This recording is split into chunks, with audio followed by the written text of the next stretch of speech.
the shadow of death, and I fear no evil because I'm blind to it all in my mind. My gun. Hey, what's up guys? You're watching Wayfinder. My name is Rocky. Today's video is going to be a special one for you guys, a treat where I'm going to be doing a podcast, the first of many hopefully to come, where I invite a special guest who knows his stuff and who has value to provide for you guys. On this channel, I always talk about the T.R.A.P mentality. T.R.A.P stands for trying to reach all pinnacles in life to become the best version of yourself, physically, financially, spiritually, mentally, emotionally. Today, we're going to be tackling the physical aspect of the T.R.A.P mentality. And a personal goal of mine, I always wanted to look like Nightwing from the DC comics. And in order to build this physique similar to Nightwing, I decided to reach out to a friend of mine, Milan, who will be speaking on this show, to offer his advice on training, workout regimes, recovery methods, diet, sleep, and even cover a healthy hormonal balance. All of these things we'll talk about in the video to come. Like all my videos, there will be timestamps down below on the video scroll bar. For those of you who don't have enough time, you can skip ahead to whichever part interests you.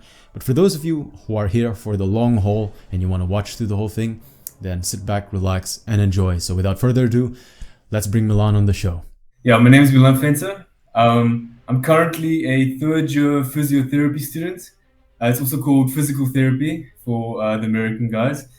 And I also run my PT business. So I recently started a mobile personal training business. I try and partner with other physios to make sure that, we're training people who need in-home exercise routines and stuff like that. They're trying to make the connections and network a bit. But yeah, I've always been interested in physical activity, kind of being out there, mountain climbing, hiking, surfing, all kinds of interesting outdoor activities. So yeah, that's just a bit about me. Yeah, I'm excited to be on the show, man. Yeah, thanks for actually accepting the invitation.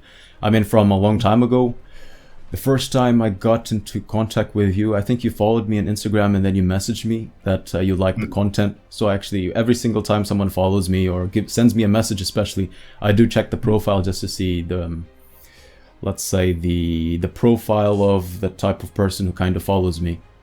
And usually I'm quite surprised that a lot of people who do follow on Instagram or do message, they're really people who are go-getters in life, which is the thing that I actually want. I wanted to attract more people like that. And somehow, like, over Instagram, the reason why I reached out to you, I wanted to reach out a long time ago, but then I've seen that I was busy, first of all, but then I've seen that of all the other dudes, like I saw that there are just very few, you're one of them, that like over time, there was like a clear progression, and I saw especially your physique, because that's the thing that you promote the most. And your physique is just like skyrocketed, and I'm like, man, this guy, when I saw you post a couple weeks ago, you're like, this guy is jacked now. And I remember seeing you do that post of yours with the sword. That was the first thing that I saw when you followed me back in the day.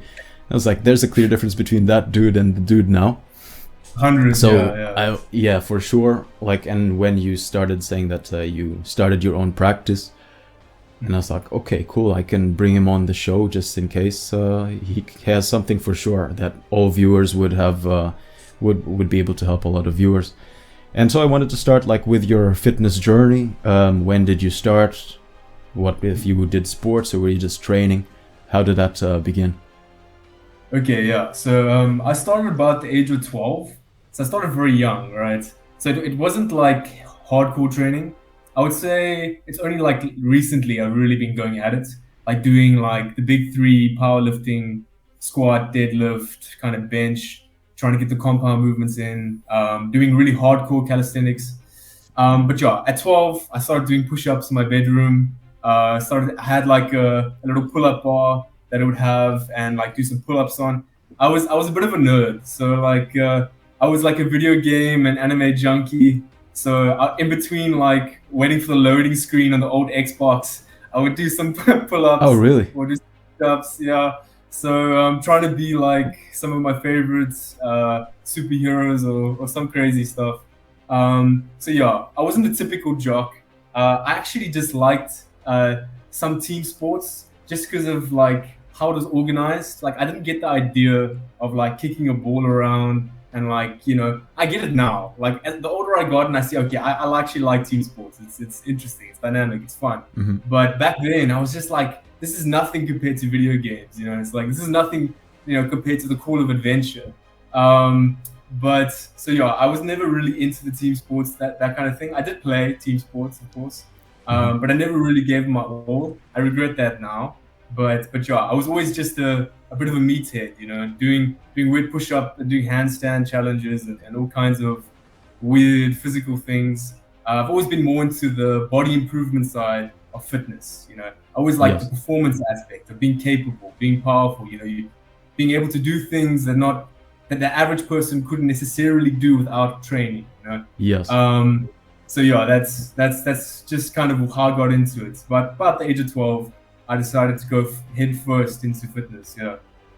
Well, that's really cool because you mentioned not liking team sports, which I have the same similarity growing up, which is why I never really liked the basketball or football because of the characters or the people who are usually playing those sports.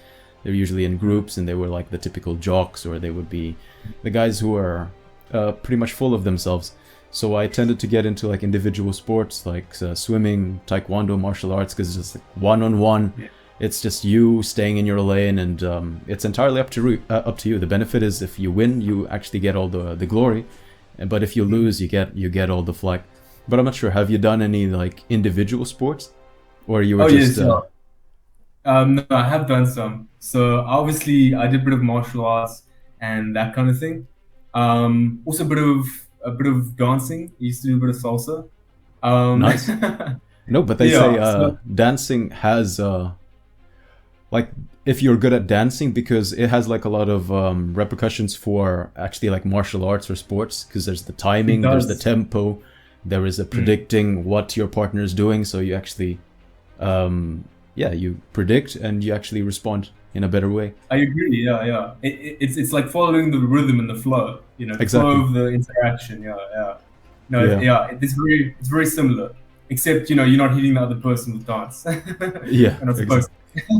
Yeah. But my favorite martial arts are definitely. It used to be the striking arts. I used to love like typical boxing, Muay Thai, that kind of thing, karate. Some of the moves. But the older I've gotten more into the grappling kind of side of things. Chokeholds, joint locks, that kind of stuff. Brazilian Jiu-Jitsu is my favorite. Yeah, because the striking, it takes its toll eventually. It's like all that head trauma, even in sparring. It's not something you would want. I still have to use my brain for my goals in life. So exactly yes. Exactly. Yeah. Yeah, when I was younger, I did quite a lot of competitions in taekwondo. The first time I got kicked in the face, I was like, damn. And we have protectors. The first time I got kicked in the face by a dude who was a belt above me, I'm like, damn. I kind of saw stars. So I'm like, okay, shit. If this is with a protector, doesn't necessarily work. Like it doesn't. Yeah, it's basically just ringing your bell even harder, probably. Exactly. In Taekwondo they have protectors also for the feet, so there's the extra cushion against cushion. You still feel the impact of it. Maybe you won't feel like the knuckles of the feet or whatever. So it's just the hard stuff, but then the impact you still feel. Good.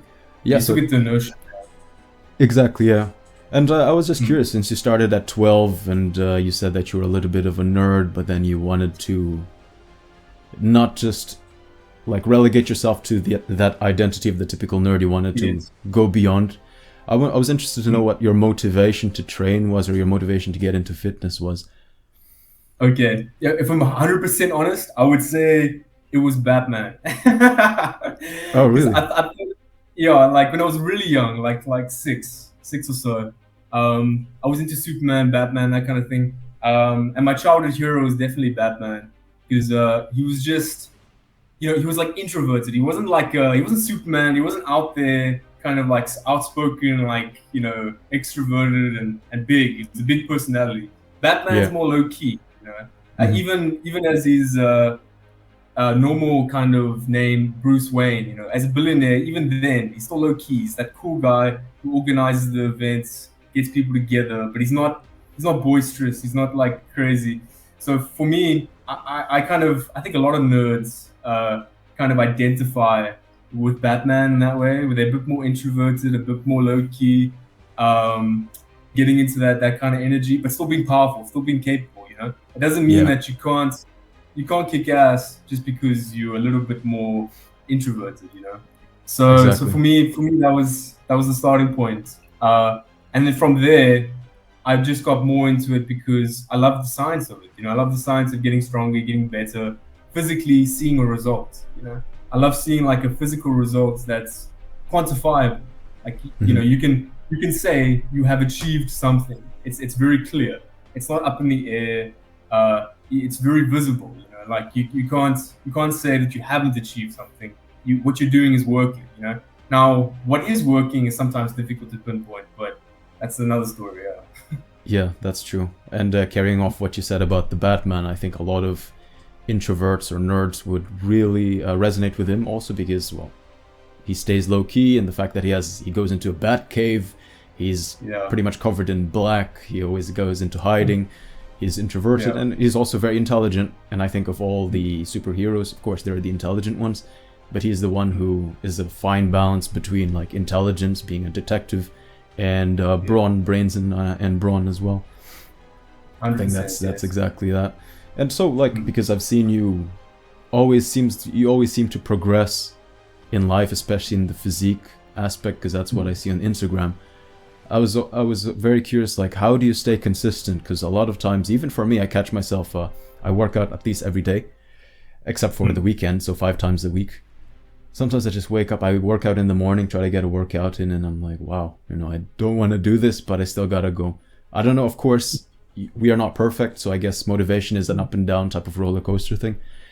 But for Mm. you, I'm sure you stay consistent because the results speak for themselves. How do you stay? Mm. How do you find that motivation? How do you stay consistent? Well, I would say I stay motivated just because of how it makes me feel. You know, like I'm addicted to the feeling of being capable, being powerful, doing something that I know I couldn't have done a couple of years ago. You know, doing something that I know wasn't capable without the discipline and the effort I put in. So for me, the workouts every day or 6 times a week is kind of a reward in itself. You know, it's almost like meditation. It's almost like I reach a state of flow. It sounds ridiculous to say that, but I almost feel like I reach a state where I'm in just complete bliss. You know, like when I'm doing my routine, always doing something new. You know, I'm always doing something to challenge myself a little bit more, doing something a bit wacky, something that might not necessarily work or could work. I see if I add it or not. So I'm always experimenting. I feel like a chef, just like mixing ingredients together, and every time seeing what I can make out of this. You know, so for me, that's what keeps me motivated. It's just I know there's just so much more that's possible, and I want to Mhm. find out what it is. Yeah. That's interesting. And then throughout your life, that took you to the course of getting into physical fitness Mm. and training and physiotherapy. Yes. How did that happen? So I did after school. I did some stunt gigs. So after high school, I did some stunt gigs for the stunt industry here in Cape Town, and we had to do training courses.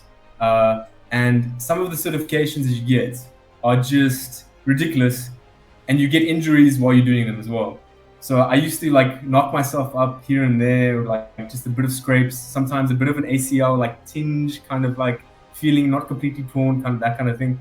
And I would see some of my stunt partners that were doing gigs, coming back with torn menisci, coming back with lower back problems. One guy had to get a spinal fusion. He's like his motorcycle ramp stunt went wrong. So like all kinds of things where these guys, these talented professionals that love to live life, are just getting destroyed Yes. by this profession. And I thought, how sad that is if these guys can't get back on the horse. Some guys are very resilient, they carry on going even if they're nursing like 3 injuries. But there are some guys who are very talented who never get an injury, but then all of a sudden one day something happens, and then all of a sudden they're out. They drop out of the industry, they go back to working in sales, or they go back to working in something that they're not passionate about because they can't do that again. It was too much, too scary. I don't think I'll be able to be at that level anymore. So I never want to see anyone go through that dip where they feel like they're not capable, or they can't do what they want to do, or they're unable to do what they want to do. I wanted to make my life's mission to be able to make sure that people like that can find motivation again, and I can actually get to the stage where they can be confident in their body and their capabilities, and restore that confidence that they've lost. Mm-hmm. So for me, that's very fulfilling. Yeah. So that's why I chose it.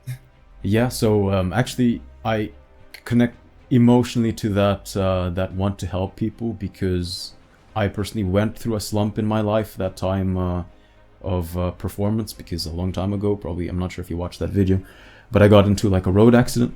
I was going to work on a bike, and what happened was it was going through there was like an incline on the road, a typical incline, and it's the same path that I go to work every single day. Instead of having to walk to the train, take the train to work, I just bike to the train, board the train, go to work. But this time on the incline, there are cars parked in the side of the road. What I usually do as a bike, I don't want to take up the middle of the road, because I'm just going to let the cars pass by, so I take the side of the road. Unfortunately, on the side of the road, there are cars. And for some reason that day, some out of I don't know what unfortunate or whatever the universe had planned for me that day, one of the cars, suddenly the door opened on the side of the road, and the driver wasn't going to get out. So I slammed into the door. I don't know exactly what happened to the door because I blacked out. I flew into the air. I remember seeing stars, and when they say That's like great. your life flashes in front of you, I'm like, yes, that actually is kind of true. But the first thing is like, I still got a lot of things to do in my life. I'm not ready to die. That's the first thing that happened to my life, and I thought everything was gonna end. I didn't even feel pain though. I just felt the impact, everything. I think adrenaline just kicked in, didn't feel any pain, but then I blacked out. It was some sort of trauma or whatever, concussion. So I got like a big nasty scar in the back of my head, had like short-term memory loss for quite a lot of months. I'm not sure if I still have it now, because I don't know if the short-term memory is because I'm getting older or other factors, or it's because of that. Yeah, you never but know. I think I recovered. But I also broke my wrist again, because I broke it when I was 7 years old. And then I had like a nasty sprain on the ankle. So for that month... These delicate joints just often confused as get fuck. re-injured quite easily. Yeah. Definitely, Yeah, Makes so you then I told myself, as an athletic kid growing up, I was like, nah, this am I gonna recover from this?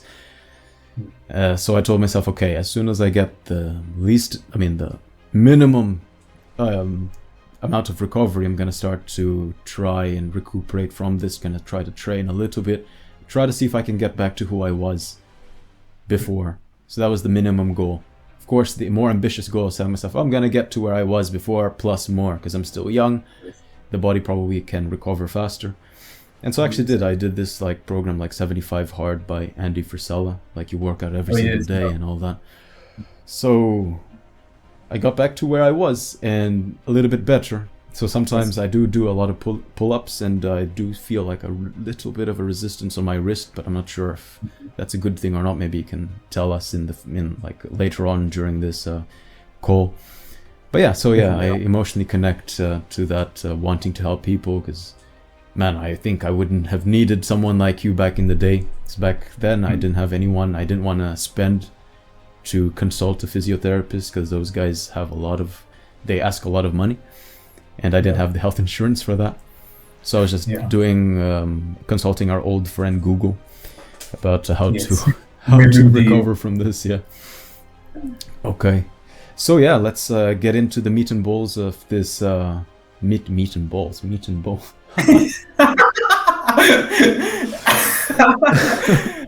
Like, that's an interesting terminology. I was like, because I was thinking about masculinity, men, let's get into the this was like the meat and balls of this.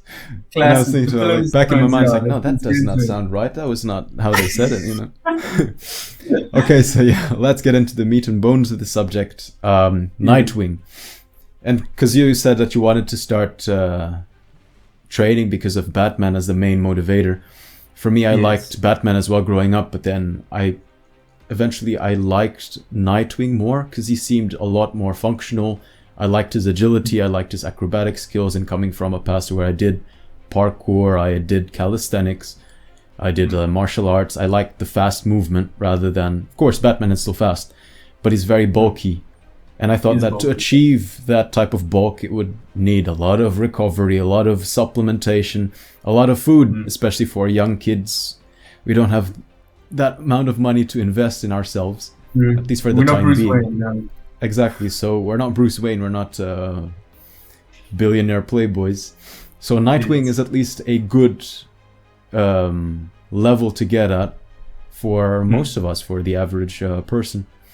And yeah, so like Dick Grayson, yeah, seems realistic in terms of, he seems like very natural. I'm not sure if, probably he does take supplementation because Batman has something in his closet that he can always get. But, you know, with a typical diet, I mean, you're going to discuss this later. I'm not sure. Probably it's possible. Yeah. No, I think Nightwing's a realistic goal for most people. Definitely. I was looking at some pictures of him. And of course, he's still a superhero, you know. They sketch extra muscle definition that we probably will never reach. And you know, some of them, it looks like he's like 4% body fat. Like some of it's unrealistic, but there are certain pictures of Nightwing that are definitely spot on. Like you could definitely reach that as a goal. Some of the physiques I've seen you have when you're doing those fitness challenges and stuff like that with the burpees and everything.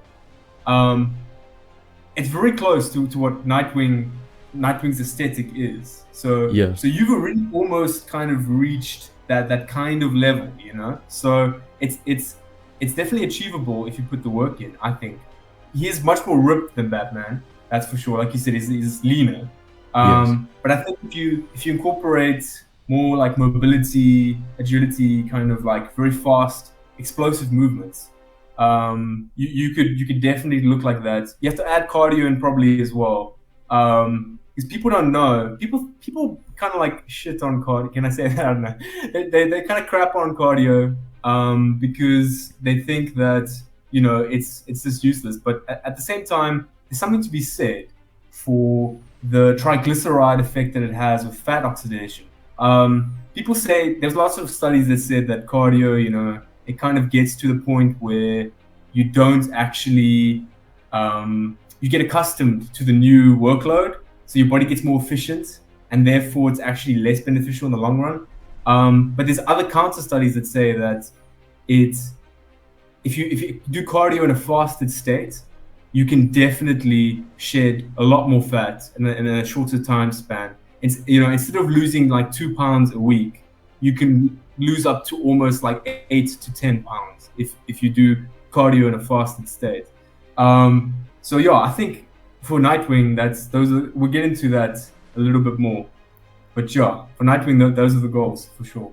That's interesting. I mean, you mentioned the fasted cardio, and I could say for a fact that I was a result of that unknowingly during the 75 hard because I did the fasted cardio, and I was a dude who would just work out like push-ups, pull-ups, everything, but I would ignore cardio because I thought that extended periods of cardio was bad for testosterone, or it would get the cortisol levels up. It would hurt my gains somehow because I said like you cannot do cardio and weight training at the same time. But then the 75 hard, I was told myself like, what am I gonna do? Two workouts a day. What am I gonna do? I have to do cardio at least once. So I did do the cardio in the morning. I just drank like coffee, and I had like a green juice that I drank a long time ago. So not much food. There was no solid food.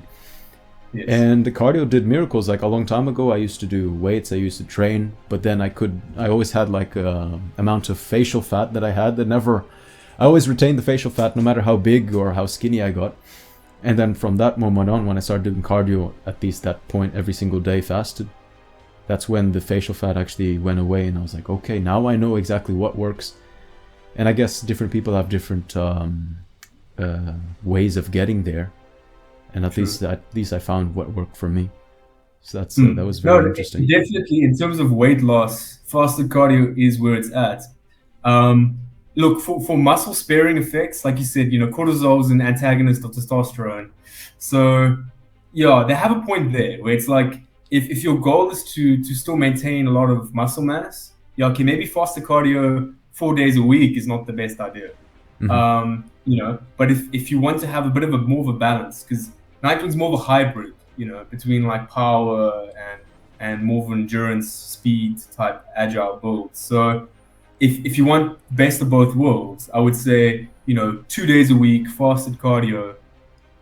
The kind of negligible effects on muscle or cortisol increasing and testosterone decreasing temporarily is negligible in the long run, I would say, if it's just 2 days a week, you know. And if you do some breath work or some kind of meditative practice after the cardio to make sure that your system or your cortisol can drop and reset the system back for dopamine to be released a bit more as well, and then to get the testosterone up as well, and then the two can synergistically reset. I found that that's very beneficial. Once I started doing breath work after doing like hectic workouts, because that also increases your cortisol like crazy, I found I was getting better results just because post workouts I wasn't being flooded with adrenaline and cortisol, all kinds of things. I was calm, I was relaxed, and the kind of metabolic effects or the muscle tissue effects of testosterone and human growth hormone could be more effective because there's like a latency window. People don't often know that, where there is a bit of a latency window post workout where your body takes in. They used to call it the anabolic window, which was debunked, but they did kind of reinstate that whole idea that hormonal effects, especially post exercise, there is a larger percentage of hormonal effects happen post exercise within the first 3 hours than it does like later in the day. So you do kind of want to make sure you reset that system, so in that 3 hour period you're not flooded with adrenaline and cortisol, because that's not going to do much. That's probably catabolic for your muscle tissue. Yeah. You mentioned So, breath work. I think we're going off script here because we're going probably all over the place, but it's good to address it while it's still fresh. You mentioned breath work. What exactly does that entail, and what type of breathing? So I actually do something that Joe Dispenza has kind of proclaimed for a very long time. So he wrote a book called Supernatural, and in there he has this kind of like energy chakra kind of meditation thing that he does. Where he follows his breath up from the base of his pelvis, up through the belly button, up through the heart, up through the neck, and then up through the head. And he has this visualization process of bringing energy, like out. It sounds very woo woo, but man, does it work? Like it calms me down tremendously, like more than anything else I've ever done. So if anyone who's interested in that, I would say go get a copy of Joe Dispenza's Supernatural. There's tons of great information there about breath work and visualization and meditation and things that you won't find anywhere else. He's truly one of a kind in that sense. Yeah. Oh, that's cool. All right, so if let's go back to the topic in terms of like Nightwing. If you had the goal of training someone from the ground up, or like, let's say for me, that's my goal. So training me to become Nightwing, what type of program would you recommend for me to do on a weekly basis? So what type of training, what's the ideal volume, and how many days a week of training, all of this? Yes. Okay, yeah. So I would say you would focus on a kind of a rounded approach. I would say because Nightwing's more functional, he's more like an athlete, than just the bulky meathead. I would say focus on the big three compound movements, because our main focus here isn't to get as big as possible everywhere possible. That's not our goal. Our goal is to be strong and functional. So I would say in terms of muscle work, our primary focus would just be the big three: the powerlifting things, the squats, the deadlift, the bench press. Focus on those three, just get them out the way, just slot them in your routine, and that's fine. The rest of it, for other kind of muscle work, I would say calisthenics. So anything that you can do to, especially someone at your caliber, you could probably already do a couple of muscle ups, that kind of thing, flag poles, all the general old school calisthenics routines. If you combine that with the big three, then I would say the last one would be high intensity cardio. So when I say fasted cardio, I don't mean going out for, I sometimes do this just because I like it, but it's not good for you. I don't mean going out for like a 18-kilometer run. You know what I mean? Yes. I don't mean like almost doing a half marathon. I mean like maybe 5 to 8Ks max. And even then, it will be quite a fast pace. So the most preferable thing would be the easiest way to do it, which is sprints. So you have 4 sets of, let's say, 10-second sprints. So very, very anaerobic, you know. So I would say anaerobic sprints, calisthenics, the big three, and then the last would be vanity muscles. So, you know, you talk about, I saw one episode of yours recently, we talk about the go and the show muscles. Go in the show muscles, yes. Yes. The vanity muscles are the show muscles, yeah. Yeah. So for the big three, the calisthenics and the HIIT cardio, those would be more go muscles, you know, mostly. We're just making sure you're very functional. But there'll be some show muscles that you would develop from that. But the last thing to round it off, I would say, after you've covered your basics, your pillars, your functional pillars would definitely just be calisthenics, the HIIT cardio, and the big three. Just focus on that. Not any other fancy lifts, no hip thrusts, no leg presses, no, you know, single machines or whatever. The vanity muscles, you can use single machines. But I would say the only vanity muscles you would really have to train would probably be your arms. Because let's be honest, if we're looking at a superhero, most of the time when we wear clothes, we're not really looking at the legs. And your legs will get pretty jacked alone from squatting. So I don't think, if you're doing squatting and deadlifting, I don't think your lower body is going to be a problem at all. So in that sense, vanity muscles for Nightwing, I wouldn't even include the lower body. I would literally just do your shoulders, your biceps, your triceps, and your forearms. Because impressive forearms helps as well. You know, if you can develop your forearms to a good enough level, it looks good, especially if you can like roll up your sleeves in like a dress shirt or something. Yeah, exactly. Yes. So in terms of that, those would be the vanity muscles. I would say just focus on the big three. Make it simple. Big three: calisthenics, HIIT cardio, vanity muscles, just the arms. Yeah. So like lateral raises, front raises, cheat code, the easiest bicep thing to kind of target the biceps brachii, the brachialis, and the brachioradialis would be the cheat code. So Arnold's cheat code, you basically sit on a chair and you literally just do that kind of curl, you know, we have this as a support, and then you just do a full range of motion. Do the full range of motion where you literally take the weight from the ground and you just pull it up like that. That is the easiest bicep workout in the world, because it gets all 3 elbow flexes in one go.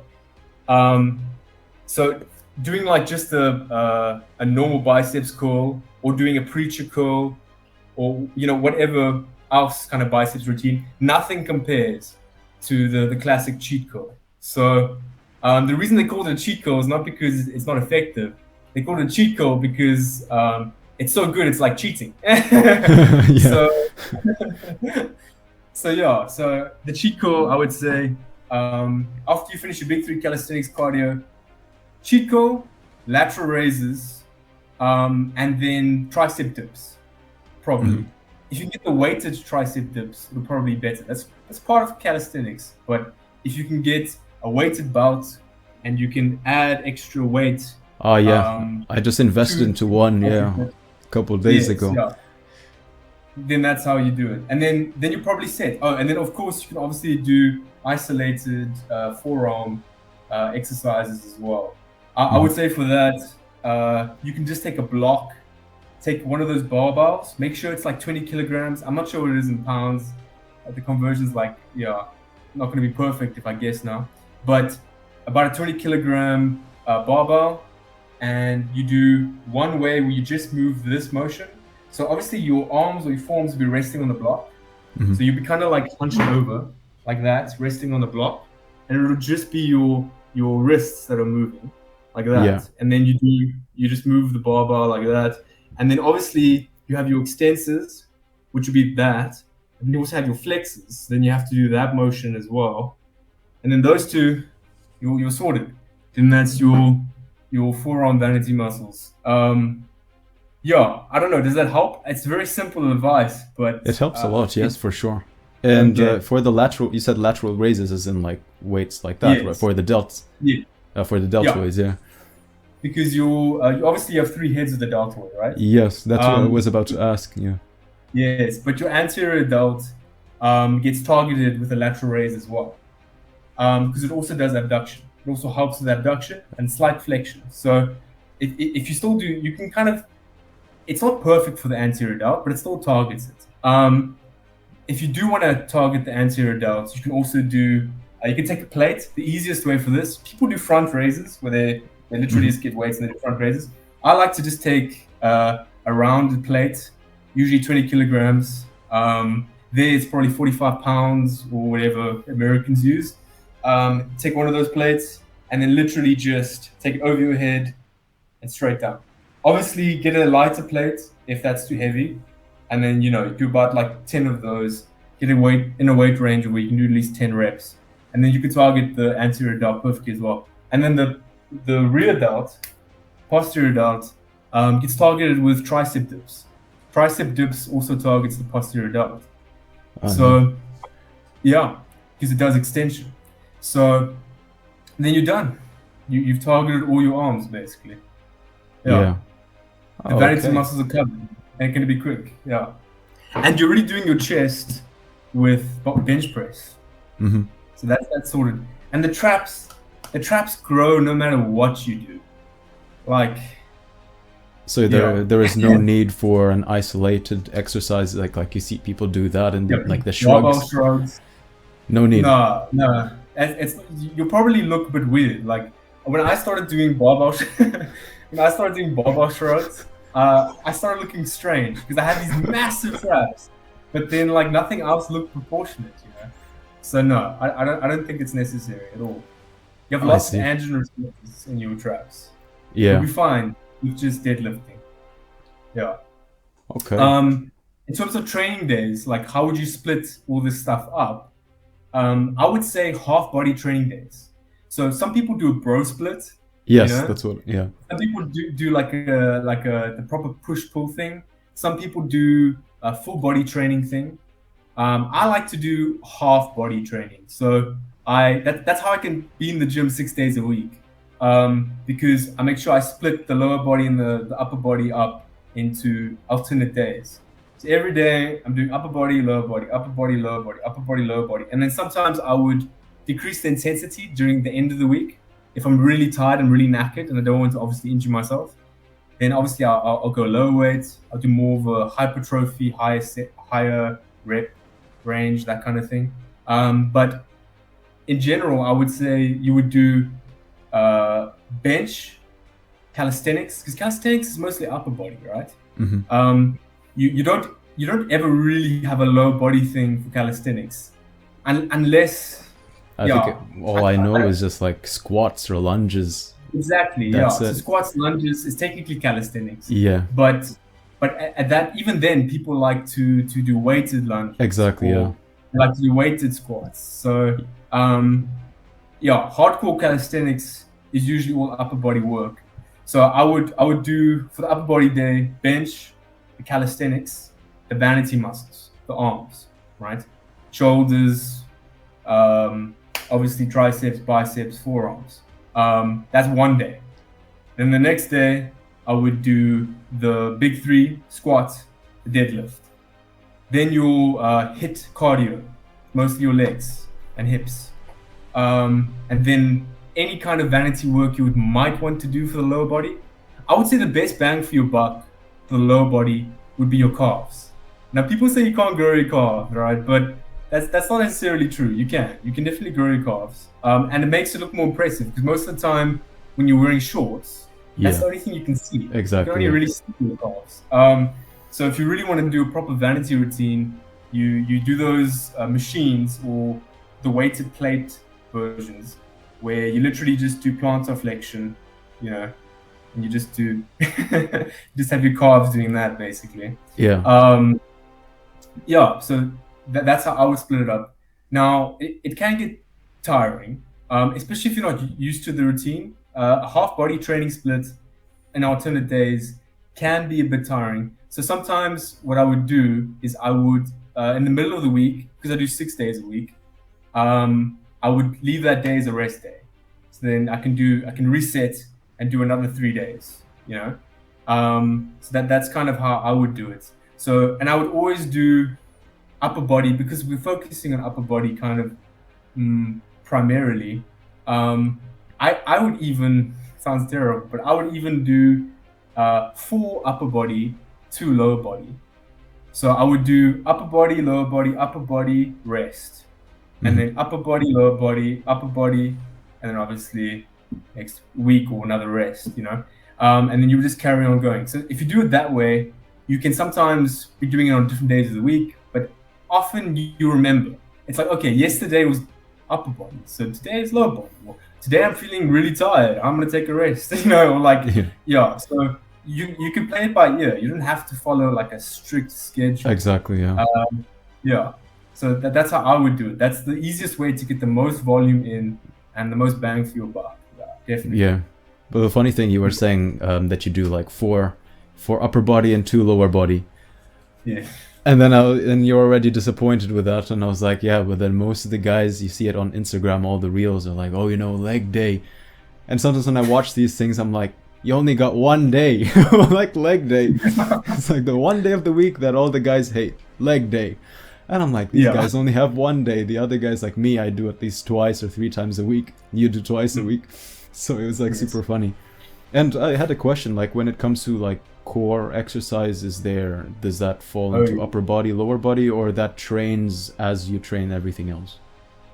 I would say that's just an accessory muscle that I would train with everything else. Deadlifting, squatting, even the bench press, when you're doing the proper tilt, it all synergistically contracts your abdominis muscles, your rectus abdominis, and your obliques.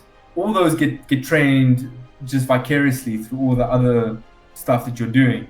I think primarily focusing on training your abs is a bad idea. I've done it before, and what ends up happening is you start overtraining the abs to the point where you get ab spasms.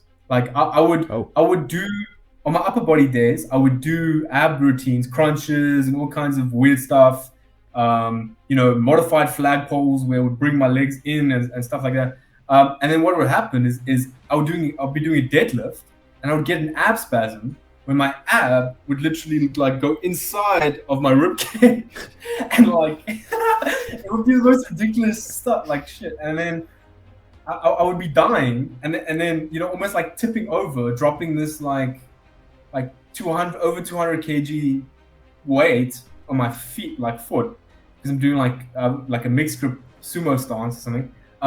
So no, I don't usually train abs or abdominal muscles in general, just because they really kind of get enough stimulation through everything else that you're doing. I mean, it's very clear because once you train them, we overtrain them, you actually fatigue them because you're overtraining them with all the other stuff you're doing.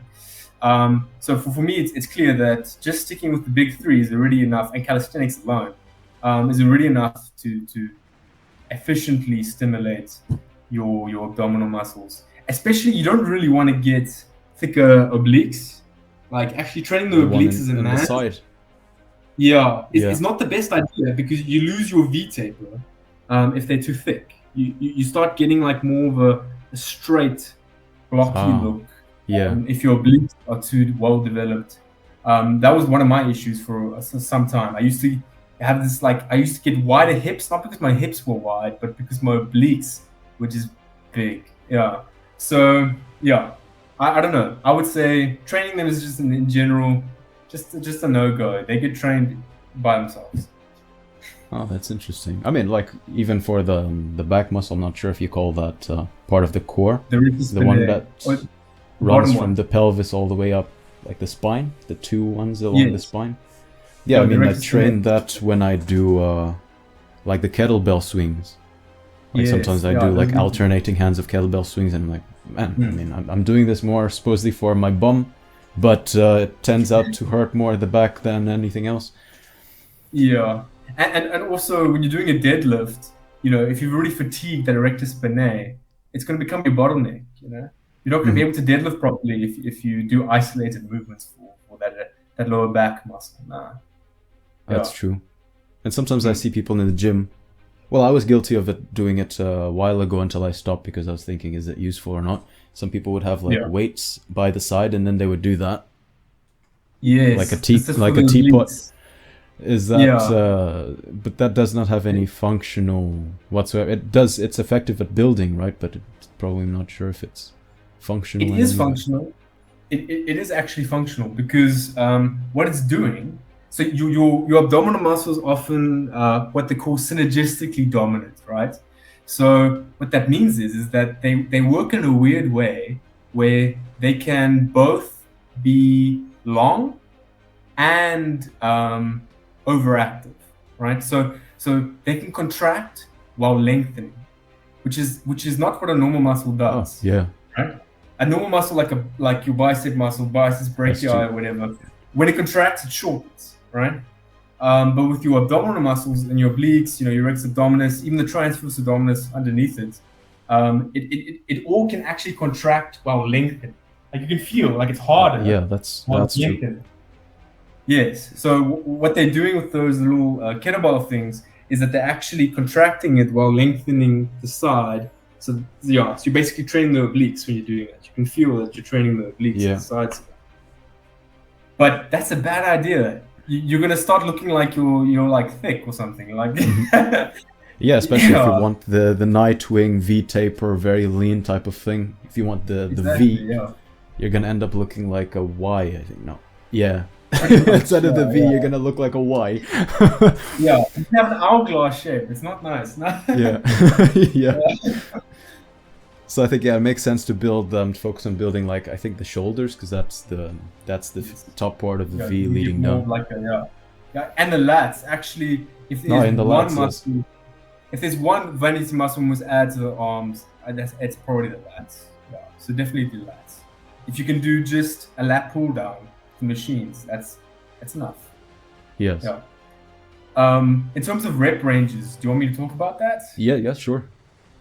Okay, so I would say for the big three, you know, the squat, the deadlift, and the bench, I would say strength, mostly strength. I would focus on strength ranges. You're not there to necessarily build very big muscles, right? You're there to get stronger, so that you're stronger for calisthenics. So that's my whole kind of thinking of this, is that if you can get functionally very strong, your calisthenics will be much easier. And that's more beneficial because you actually will build the majority of your other kind of vanity, more like impressive looking muscles with your calisthenics. So for the big three, I would focus on like 3 to 5 reps as a rep range. Now, of course, when you're doing that, you almost want a spotter with you. You're going to have someone maybe looking out for you or have your back or have an exit plan. I haven't always had a spotter help me. So I've always had an exit plan. Always know how you're going to get the weight off of you if things go wrong. You know, always know how to either roll it or tip weights to the side or do something. Have a strategy so that you're not completely screwed when that does happen. But yeah, so I would do focus on strength for the big three. It also makes it quicker. You're quicker to just get overdone with, and you don't fatigue. You don't fatigue as easily as doing higher reps. Which is great because you're going to be doing this, well, only twice a week now for the lower body stuff, but still, you know, if you can tell me you're doing squats and deadlifts twice a week, you know, and the same session, that's quite intense. That, you know, if you're doing hypertrophy reps, you might not be able to keep that up. But if you're doing strength training reps, you would probably be fine. I'm fine doing it. I couldn't do it if I was trying to build muscle with the big three. Definitely not. But the strength training reps are perfect. It makes me stronger, more functional for the stuff that I do actually want to do better. Calisthenics, I would say train to failure. Train until you have to let go of the bar. you know, or add weights. So you either add weights and still train to failure, or you just do as many reps as you possibly can. So it depends on the day. You know? If it's a lax day and you're feeling tired and you're not feeling great, just do body weights to failure.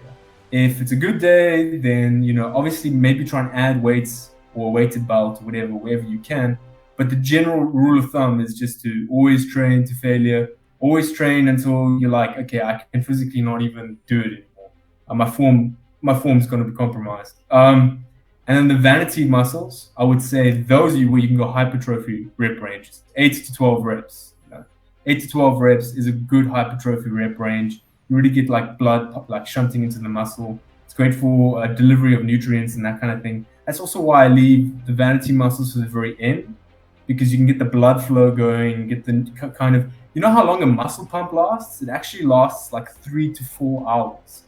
So those 3 to 4 hours are also the hours that your now revised anabolic window is. You know, so the testosterone and the human growth hormone will now have even more of a pathway or infrastructure to be able to shunt into the muscle, because the blood flow is now also improved for at least about the same amount of time. So yeah, so I would say that that's how you do it. Big three, strength, 3 to 5, calisthenics, failure, vanity, 8 to 12 reps. Yeah, and that's definitely how I would split it up. I see. And how many sets per? I would say 3. So look, I would say 3 to 4. You could, on a good day, you could do 4. But as soon as you do more than 4, you will probably not be able to keep it up. You might be more genetically gifted than me. You might be able to do it. But for me, I can't do more than 4 sets. Otherwise, the next week, I'm doing worse. You know, I'm overtraining. So yeah, I would say 3 to 4 sets for everything.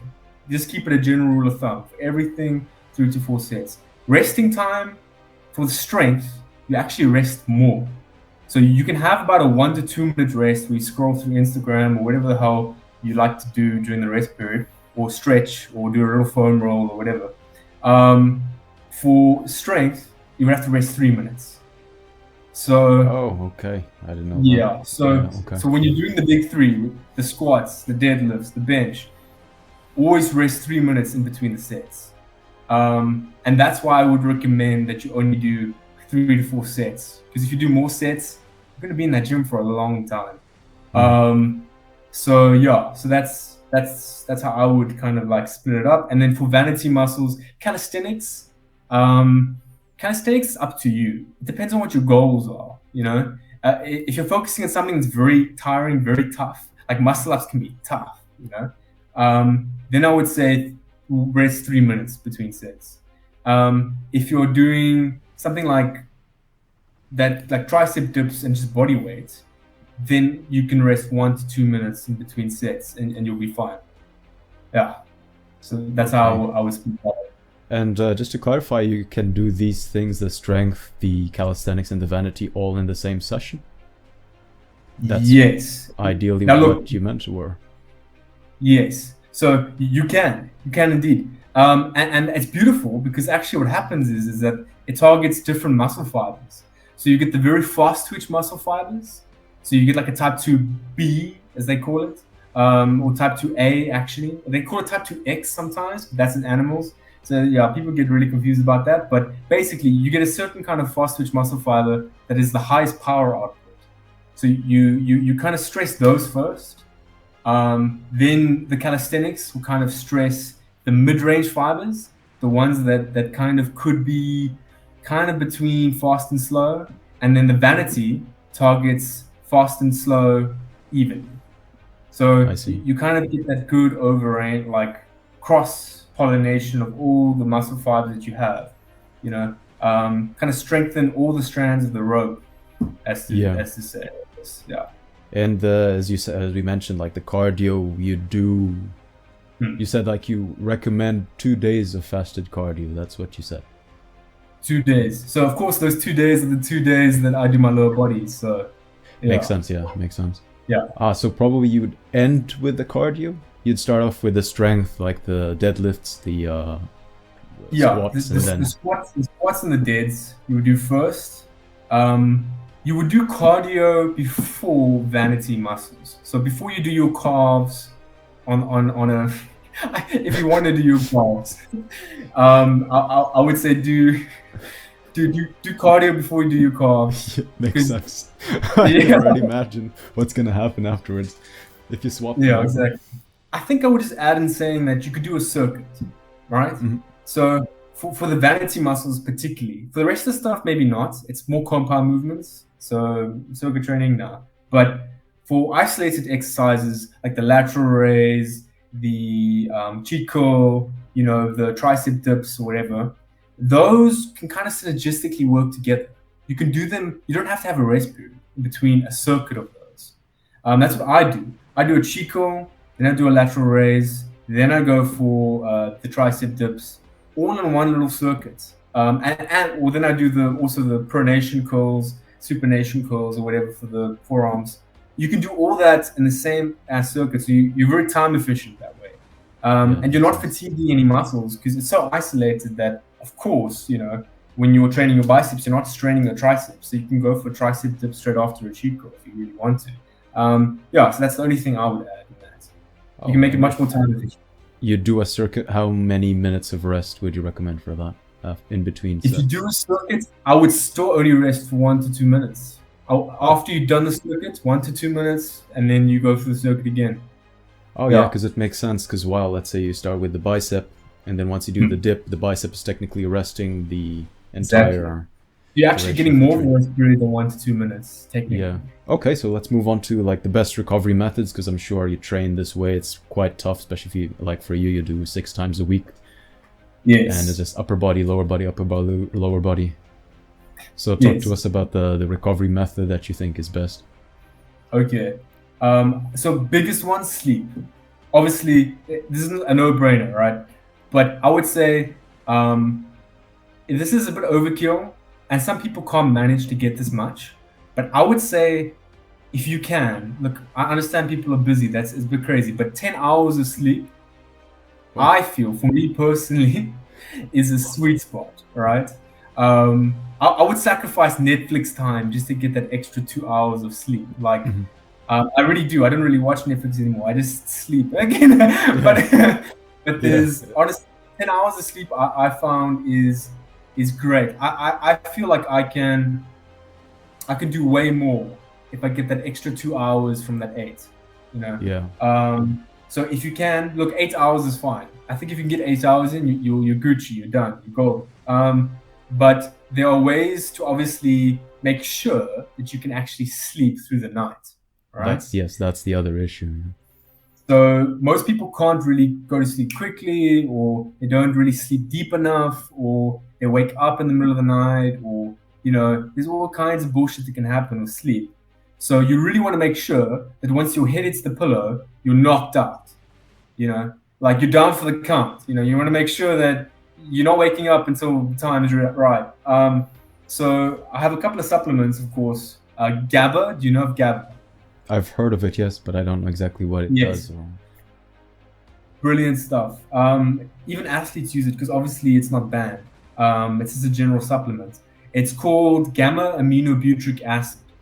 So that's what it stands for. And this stuff is amazing stuff. It's a nervous system relaxer. So it kind of really subdues your central nervous system and your peripheral nervous system. So it kind of like initiates a rest response from your body. It's like a sedative. It's a very mild sedative, but you can kind of get tingly if you take too much of it. That's how you know this stuff works.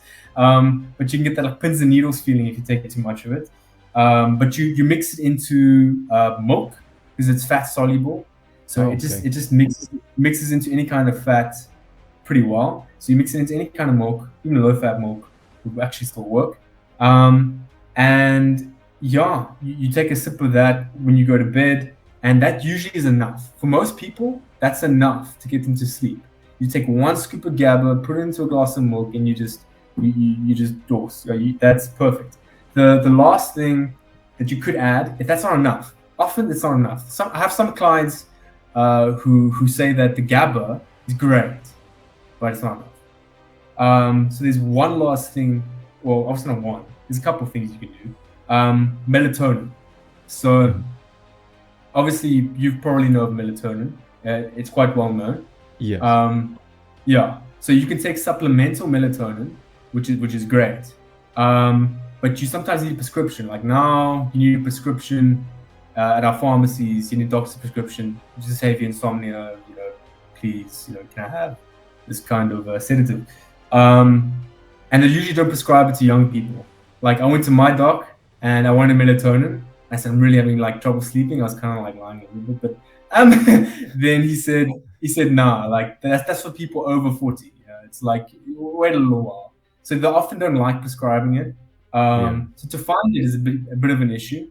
But if you can, or if you're over 40, you can get your doc to probably prescribe it for you, and that's perfect stuff. But if you can't get melatonin, you can also just try and use blue light glasses. So of course you probably know blue light blocking glasses. Yes, those are obviously perfect. You want your natural melatonin to actually start kicking in around 7 p.m. To make sure that when the sun goes down, your glasses are on. You can still use your phone, because that's the thing. Like, of course, in our daily life, you still watch TV, you still look at your phone, you still answer emails. You're busy, so of course you still need to do that stuff. But if you just put on the glasses, you can save yourself a lot of trouble. You still produce the natural melatonin. Just make sure it's like flush to your face, and of course, only take them off when you switch off the artificial light as well, because that's usually where people mess up. They usually, they wear the glasses the whole night, and then they take them off and they go brush their teeth, and then the lights are on. Yeah, it's it's like you ruin the whole process. So switch off the lights, and then as your head hits the pillow, you take them off, put them on the bedside table, that kind of thing. So yeah, that blue light glasses are brilliant for that. That's interesting. If that doesn't even work, because sometimes that doesn't even work. Nasal breathing. So what you do is you get surgical tape, you duct tape your mouth closed. It sounds terrible. For people with sleep apnea, it sounds like torture probably. But what happens is that your body actually is forced to open your nasal canals. So you'll be struggling to breathe for quite a while, like for quite a long time. And you'll be like, this isn't. Yes. Oh, so I thought it was in preparation before sleep. You're actually gonna sleep. Well, no, as you try to fall asleep, you'll be having this little thing over your mouth, taping it closed. But you obviously will have difficulty breathing. Most people have difficulty breathing through their nose, and you'll have that difficulty. But you'll see that as soon as you get closer to almost falling asleep, your nose automatically unblocks.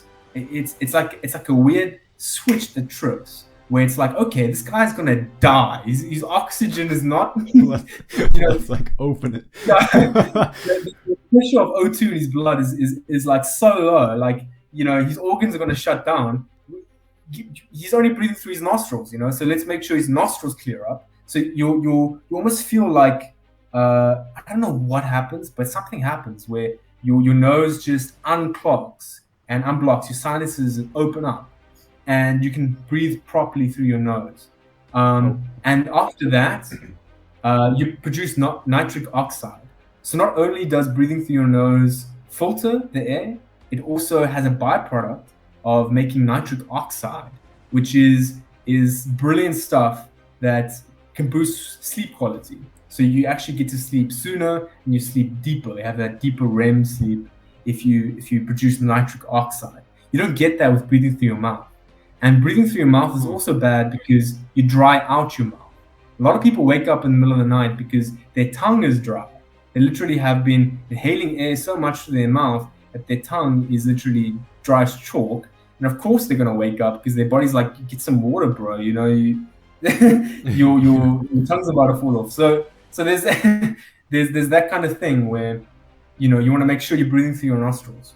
And now, if I sleep without tape, I've been doing it for a while. If I sleep without tape,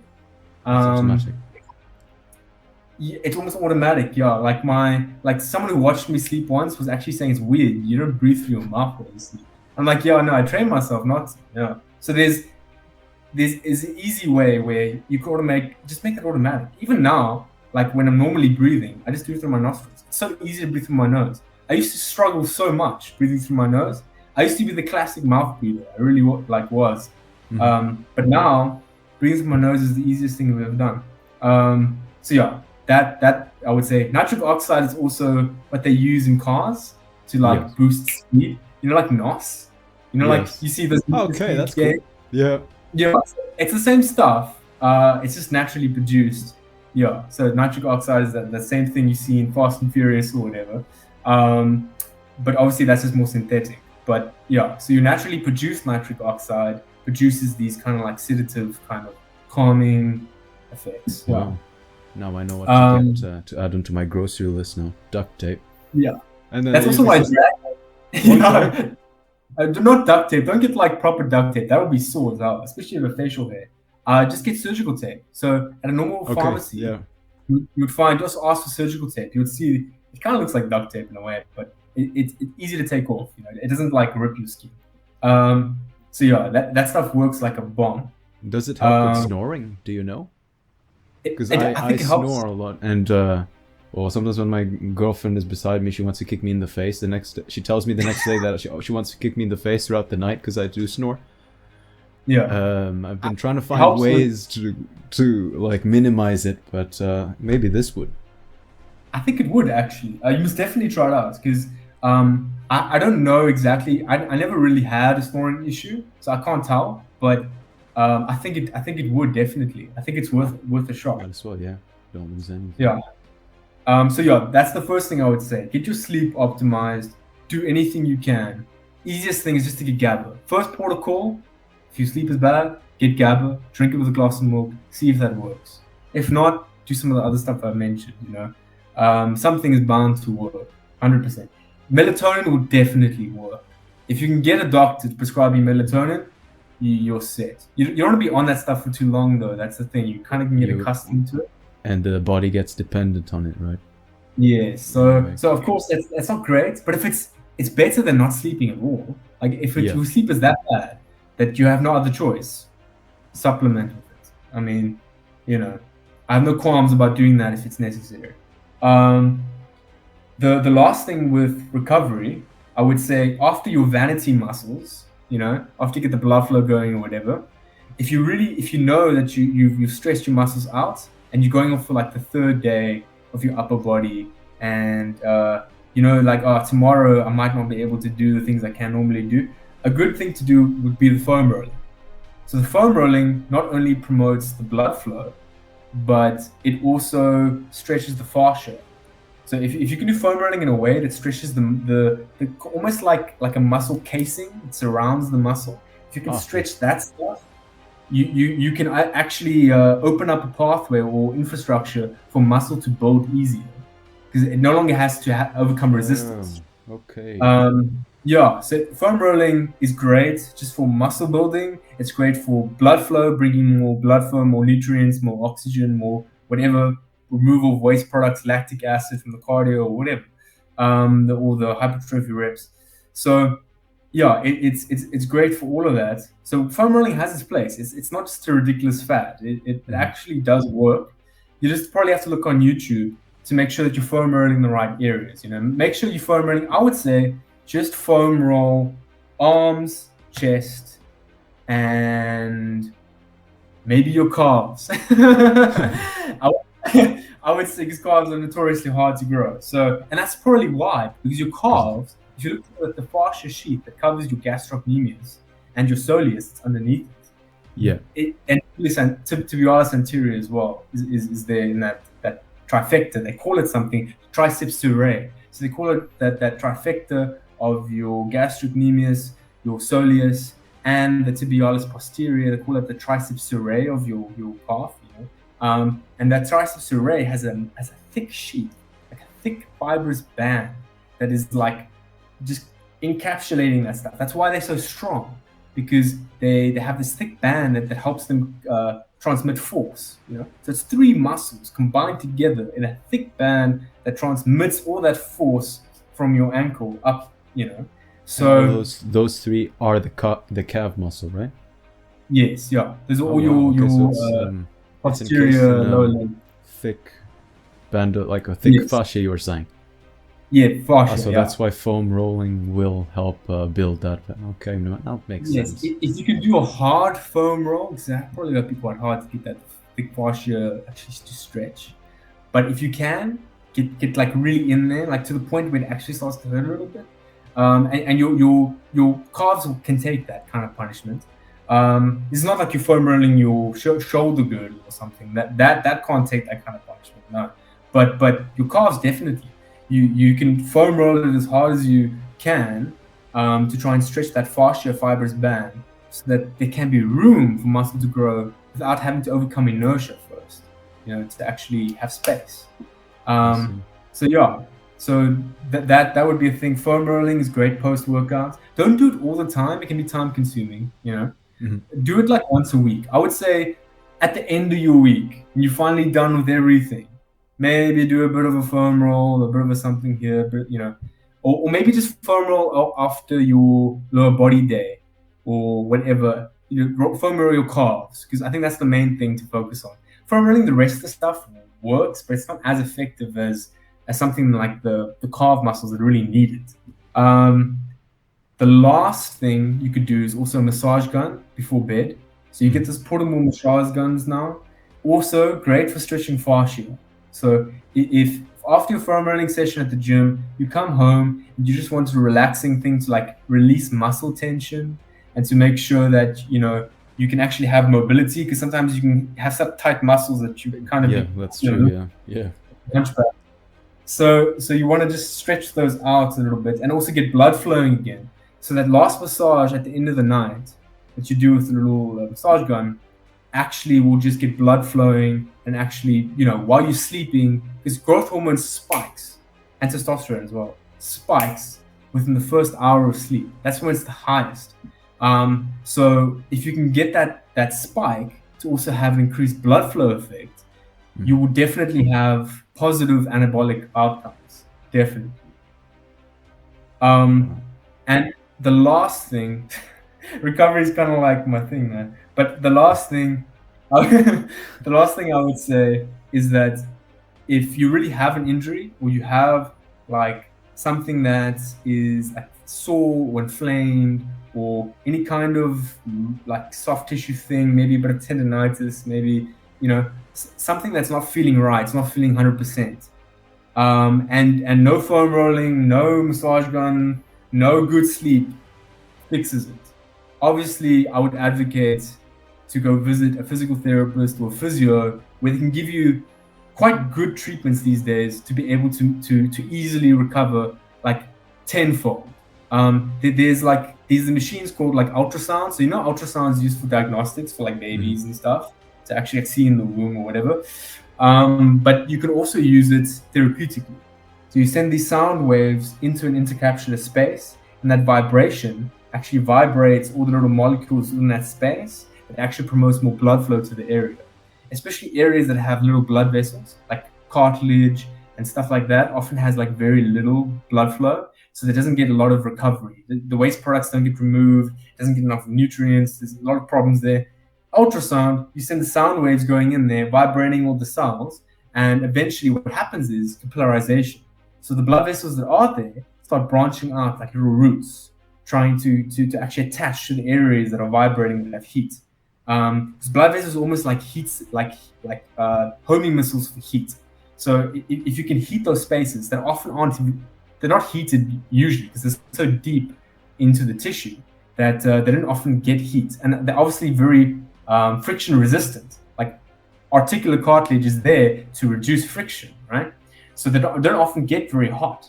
But if you can stimulate it through sound waves, penetrate in there and actually get them hot, then eventually blood vessels grow into that area as well.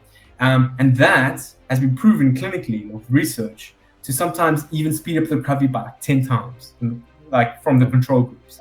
So if something took you 10 months, it can actually have taken you just 1 month with using ultrasound. So it's pricey. It's not that pricey. I mean, okay, yeah. Look, it depends. If you don't have medical insurance, insurance, then it could probably be pricey. But usually most medical aids cover that kind of thing, especially if it's an injury. You also get like laser, so you get like laser therapy. That sounds super fancy, but it's on the same level as ultrasound. You just have to wear goggles to make sure that you don't like burn your retina, that kind of thing. Kind of like welding in that way. But laser does the same thing, just in a different way. You get like these TENS machines, which is kind of like just pain relief. So TENS machines is very helpful, like for releasing pain. It stimulates the muscle fibers. It kind of like over elongates. It's called the pain gate theory. So it overstimulates certain fibers that go to the spinal cord, and at that like that junction, eventually the fibers don't reach the brain, so it reduces pain because it overloads that junction to the point where you no longer feel the pain you're supposed to feel, that kind of thing. But I would say ultrasound, laser, and injection therapy are three things that can be super efficient at recovering any injury, really. Injection therapy is where they use either PRP injections or like corticosteroids or stem cell therapy, or it's perfect. And these days, physios are licensed to do that as well. You can get a specialization in injection therapy. You can do the platelets, you can do the stem cells, you can do the corticosteroids or whatever, the cortisone, to try and actually find it in the intracapsular space. What they do is they take ultrasound, call it electrodiagnostics, where they scan an area to actually find the like tendonitis or the tendon that is inflamed or whatever, and then they can see where they're going. They can see the needle on the screen, kind of like injecting into the space. So it's very professional, it's very clear cut, and it works. Like the injection therapy, PRP injections, PRP, it's just like plasma rich. Can't remember the last one, but yeah, it's platelets that they inject into a capsular space. So what it is, your blood often has obviously constituents, red blood cells, it's the red stuff. Then you have your formed elements that are all formed, and then you get your plasma. So the formed elements, all kinds of things in there. But part of the formed elements is some of this plasma or platelet stuff.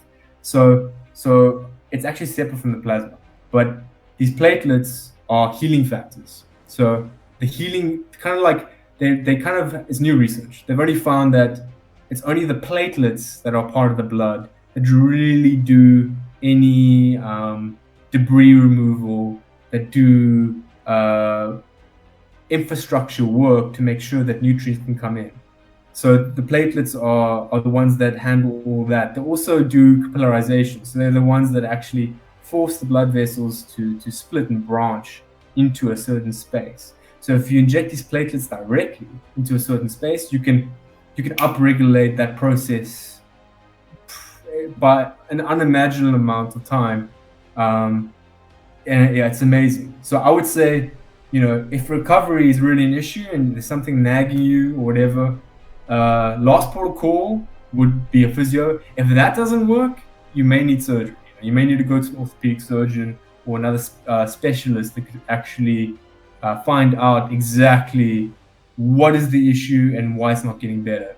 But most of the time, ultrasound, laser, injection therapy, these things are very effective. They've been scientifically proven through lots of research to work, to definitely work without a doubt. Yeah. Okay. And these ones, these are recommended only for people with like injuries. Yes. Yeah. Look, I wouldn't do this stuff just for general recovery. Yeah. It's a bit superfluous, Yeah, that's what I was thinking. Of course, like if you want to recover, because you were saying like that one, you could speed up your recovery by like almost 10 times. So I was like, yes. Oh, okay, that's cool. That's like Wolverine stuff. It is. All right, and then in terms of like diet, how would you recommend as a recovery method?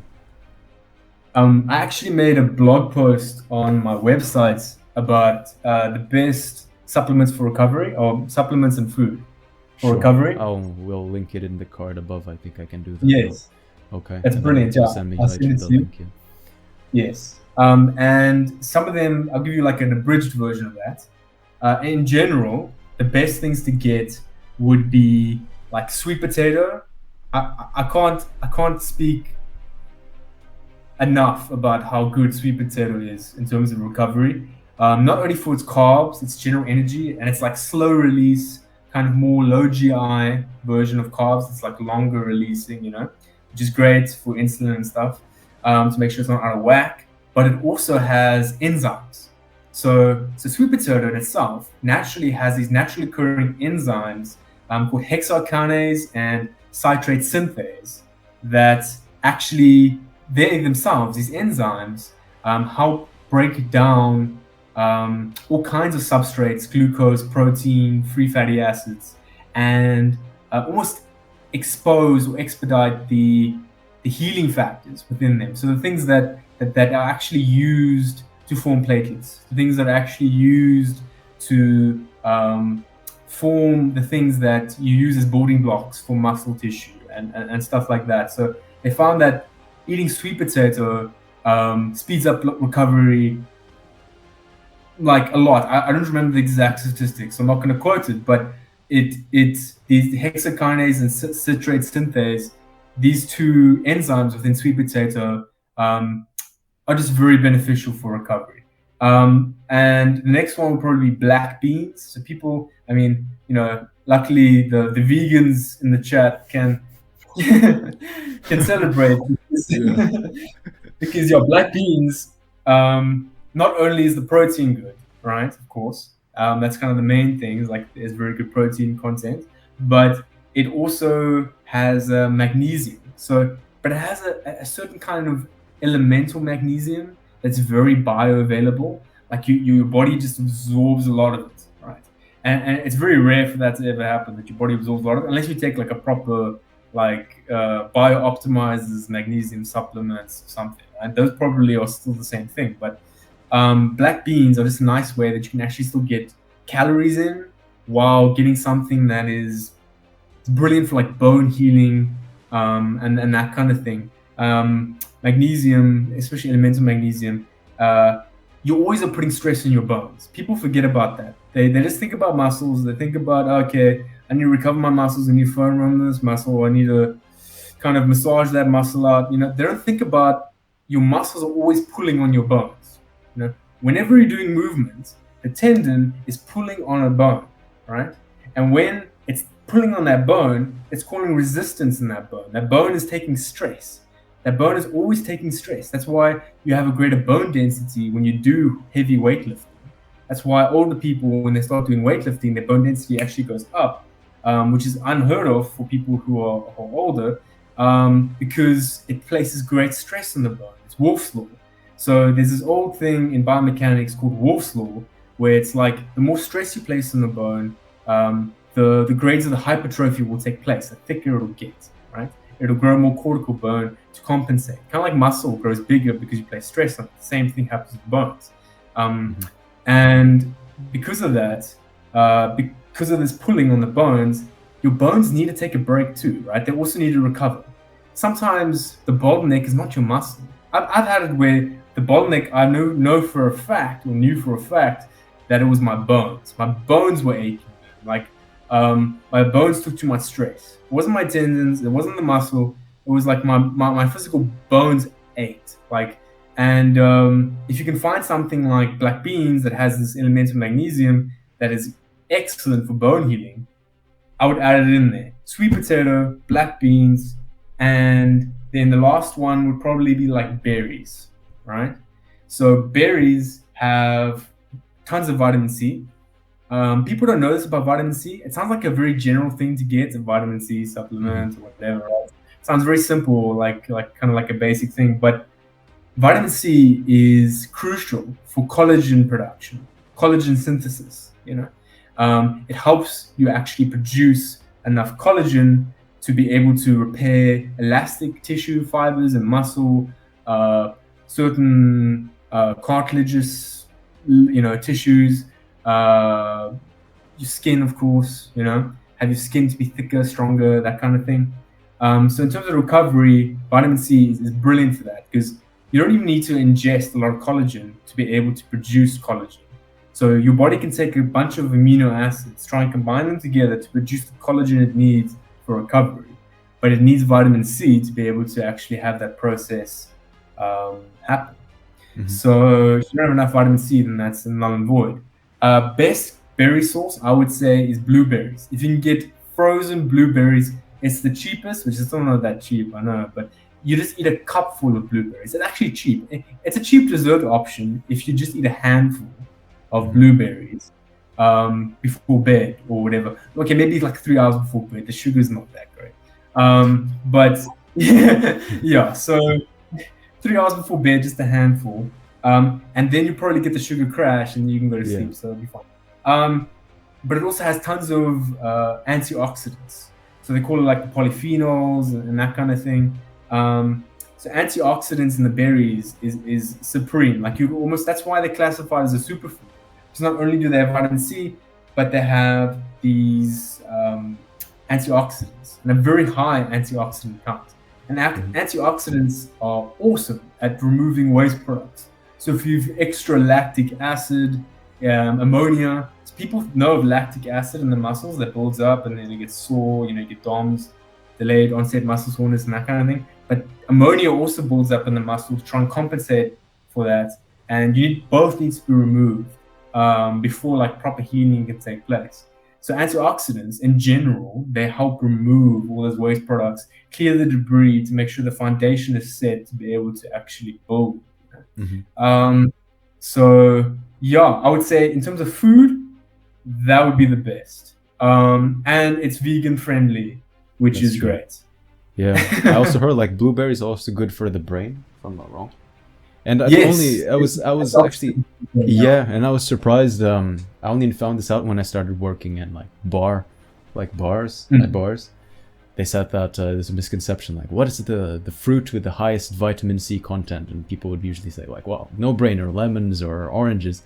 And then they said no, that's not true. It's actually like strawberries. And really, like wow. So yeah, berries you have hit the really nail high on the vitamin yeah, berries, yeah.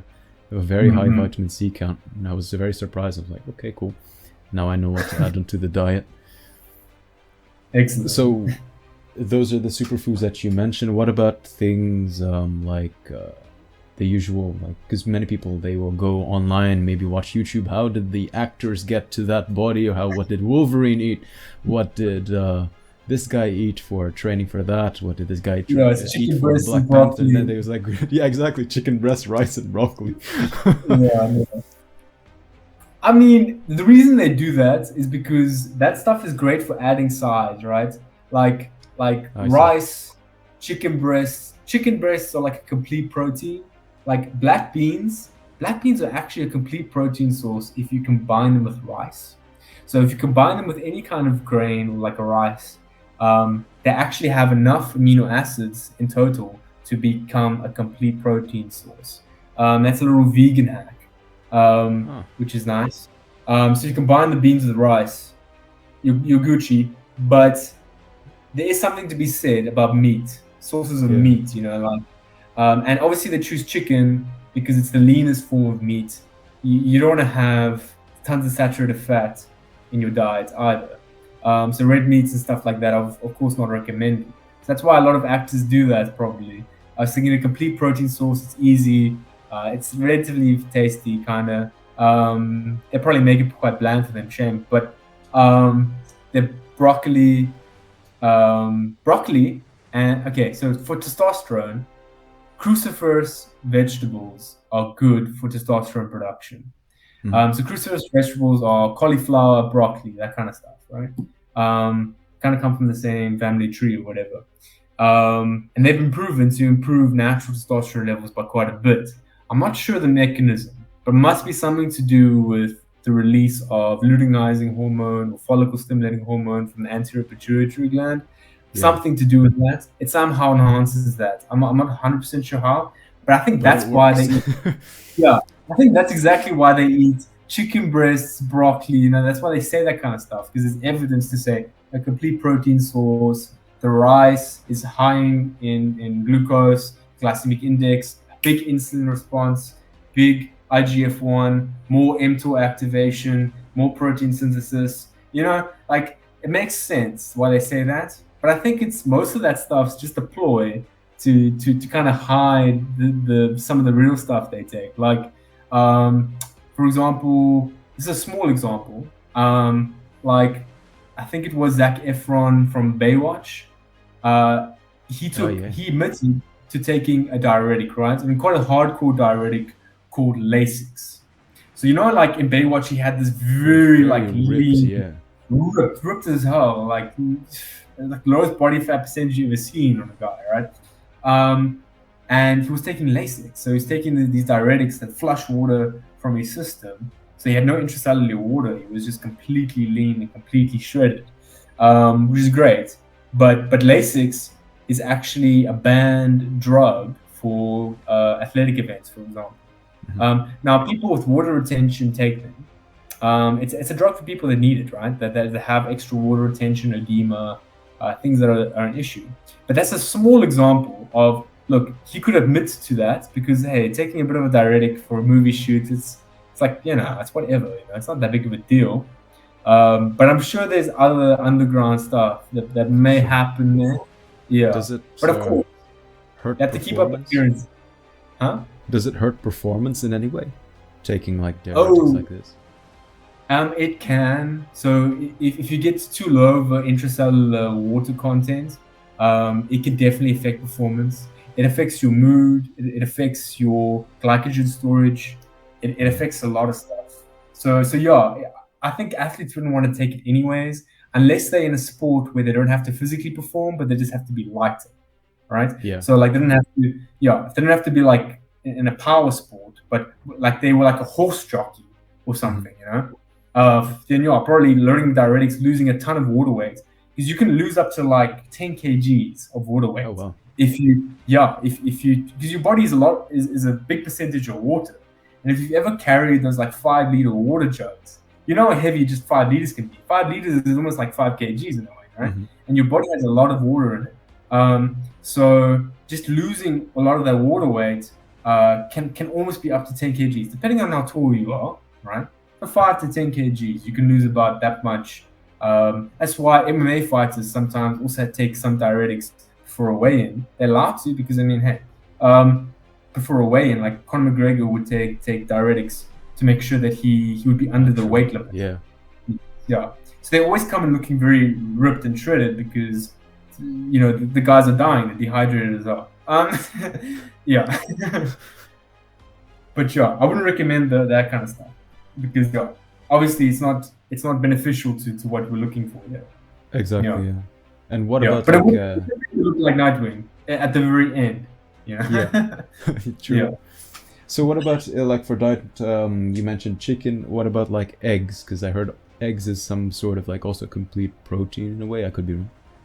It is, and it's nice and cheap as well, and you can get a lot of protein in it. A good kind of thing from Derek from More Plates, More Dates. Oh yeah. You've probably know him. He has a hack where you buy these egg whites. So you buy like this carton. It looks like a milk carton kind of egg whites.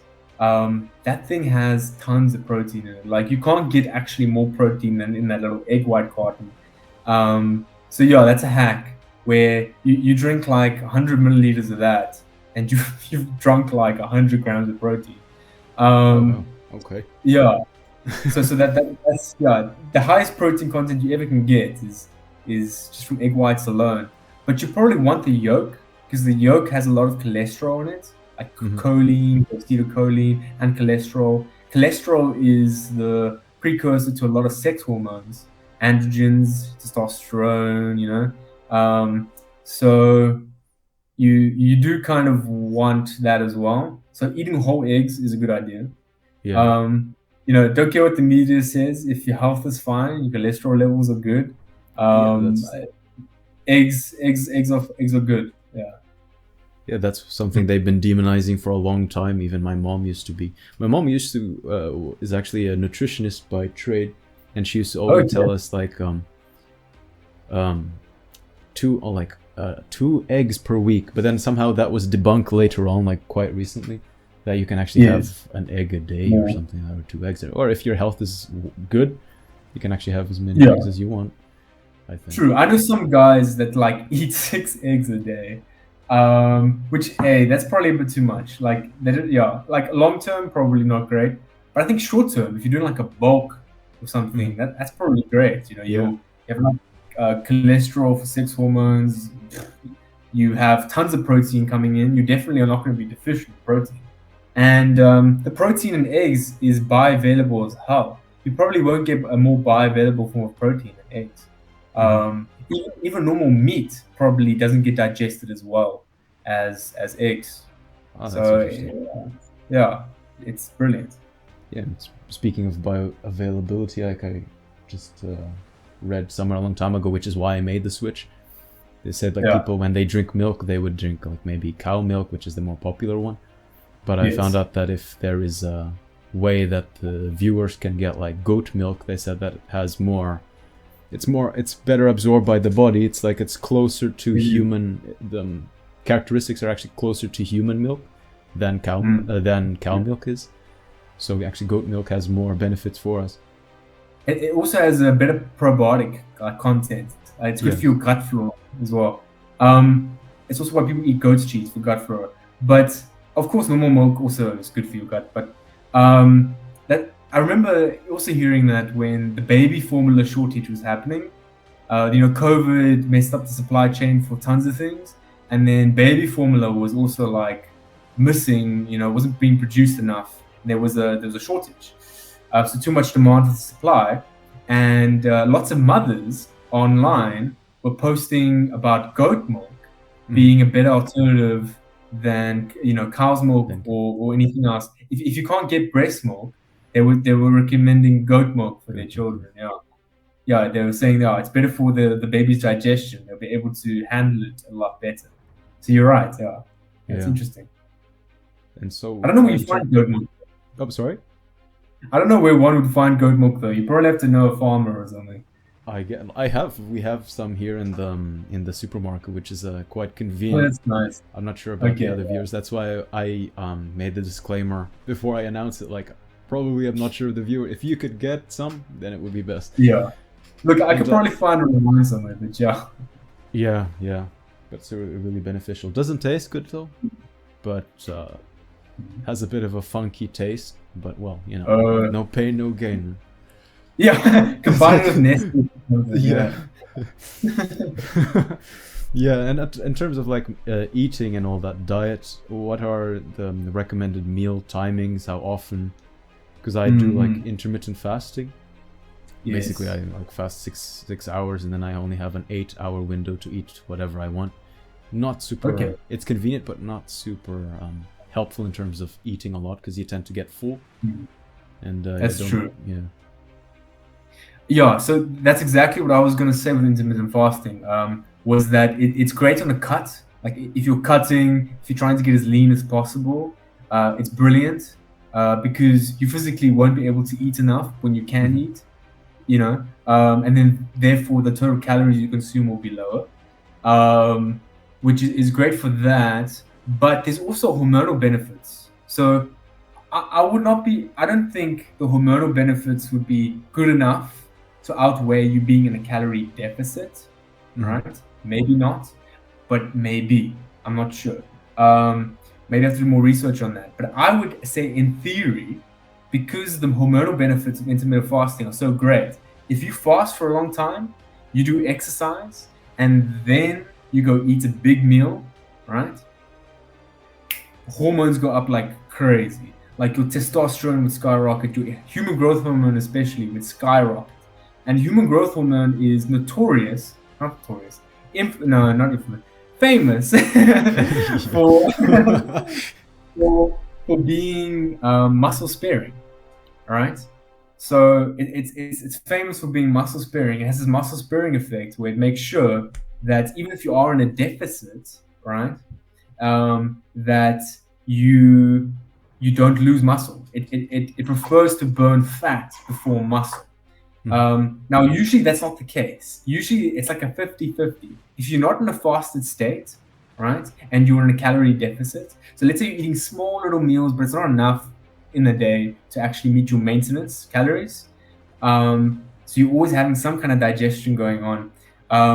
You would not actually have that high human growth hormone response to each meal to make up for the fact that you're not eating enough. So you would lose muscle because your body would naturally then decide to maybe burn muscle as well as fat, and then you would lose both.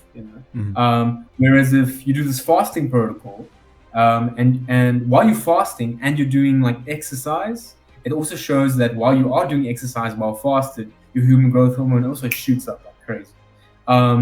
Which says that during that time while you're not eating anything, you may be sparing more muscle than if you were just eating small meals that didn't meet the calorie requirement anyways. So in a cutting phase, like in typical bodybuilder fashion, if you're going on a cut and before a comp or something, then actually doing intermittent fasting would be the best protocol. And I actually think for Nightwing, it might be the best way to go, because you can spare muscle, you can probably still build muscle because you'll be scarring hormones as well. And you, even in a deficit, the extra calories would probably be fat that will make up the deficit, right? And not muscle. And you could probably still build muscle because your maintenance calories will go up for the muscle that you need to build. So let's say like you need 200 extra calories to build muscle that day or whatever. Your body will actually decide to take the fat that you have to actually build that muscle. So you get this double effect of lipolysis, where your fat adipose tissue is not being turned into muscle directly. Exactly like the magic that people always talked about fat turning into muscle. Well, yeah, it can happen. Especially if you do that fasting protocol. So in theory, it's not a bad idea. I actually do that sometimes. I do that like 3 times a week, especially on the weekend when I'm not having to like work as hard, then I can still just work a little bit at my own pace, that kind of thing. Then I would do the fasting protocol because it feels great. You feel great. And it also has a cellular autophagy benefit. Have you heard of that? You've probably heard of cellular autophagy. Yes, but probably you can explain it for those who don't know. Yeah, so cellular autophagy is basically when you're cleaning out a cell. So your cells naturally have to go through a maintenance or cleaning phase where they take out all the waste products, all the free radicals, all the oxidants, all the stuff that you really don't want, just junk, basically trash. But your body doesn't get time to take out the trash if you're constantly eating something. So while you're eating something, cellular autophagy is not happening. It's focusing on digestion. It's focusing on uptake of nutrients. It's focusing on water absorption. It's not giving really a rat's ass about the trash flying around, which is terrible because you do need some space to actually get rid of the waste products. So when you fast, even if it's just anywhere from like 8 to 12 hours of general fasting, even just sleeping, right, technically could get you into a fasting window, right? Technically it could.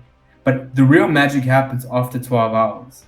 So if you can, omit, not having breakfast and not eating for 4 hours after you wake up, you can get into that magical realm where autophagy will probably have taken place. So that autophagy is very beneficial, 100% beneficial. You will age slower. There's been studies.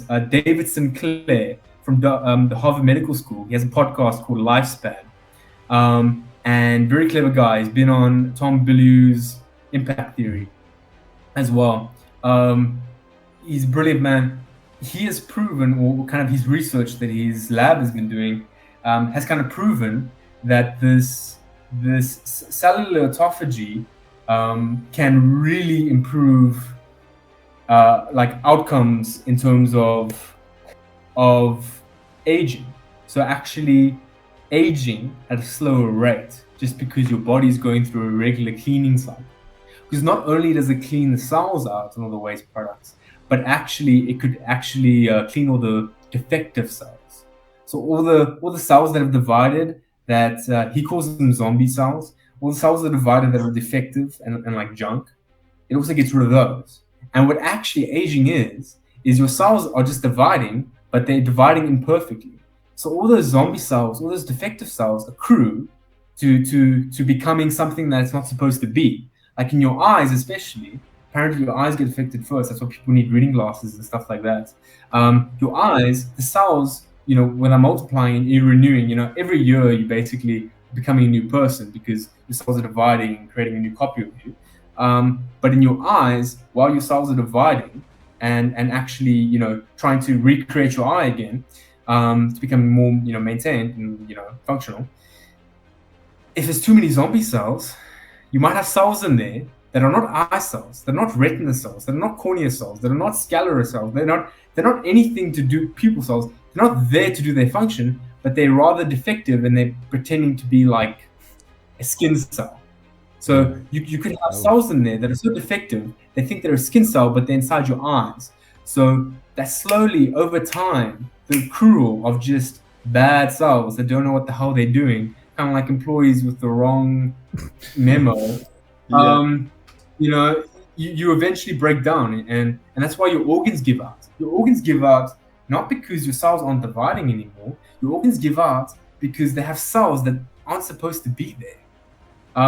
So the cellular autophagy apparently is highly beneficial for actually cleaning out your cells. And also it releases not only more human growth hormone and testosterone, but also something called BDNF. Have you heard of it? This one, no. It's a brain-derived neurotrophic factor. So a brain-derived neurotrophic factor is actually something that's released during exercise.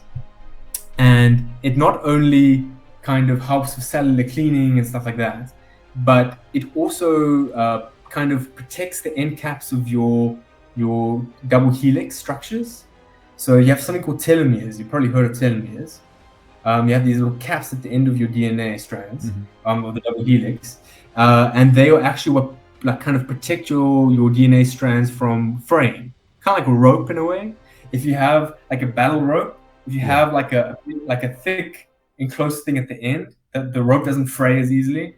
So it's the same kind of thing, but these telomeres get shorter and shorter as you age. And doing exercise, especially fasted exercise, boosts BDNF like crazy. Normal exercise does it too, but not to the extent that fasted exercise does. And this BDNF, again, will kind of prolong the phase that your telomeres don't shorten. So you can literally live, according to Dr. David Sinclair, you could literally live a couple of decades longer if you start this in your early 20s, early 30s, even early 40s. You could live decades longer if you start adopting this kind of protocol of like fasted exercise and then eating. So you could do it in a way where you still sleep 8 hours a day, right? I would say 10, but you could do 8.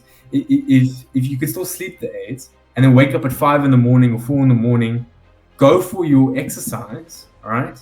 And then by the time you get back from the gym, you're probably already in the cellular autophagy stage. You've already done fasted cardio or fasted exercise. You get back at like 6 or 7, make your breakfast, still go to work, So it doesn't have to be a difficult thing that you have to install. You can just, obviously have to be disciplined enough to go to sleep early, get up early, that kind of thing. But you can fit it into your schedule very perfectly if you're dedicated enough. It doesn't have to be difficult. You don't have to go to work starving. That doesn't have to be the case. Yeah. Just a question, just to clarify, because when you mention like fasting or you sleep, let's say 8 or in your case, the ideal 10 hours a day, but then that state, what did you call it again? The one you had to do a minimum of 12 hours before the effects come in? Oh, yeah, autophagy, yeah. Autophagy. Yes. The state of fasting, does that include only solid food, or does that include like even a simple thing like orange juice or anything with calories in that?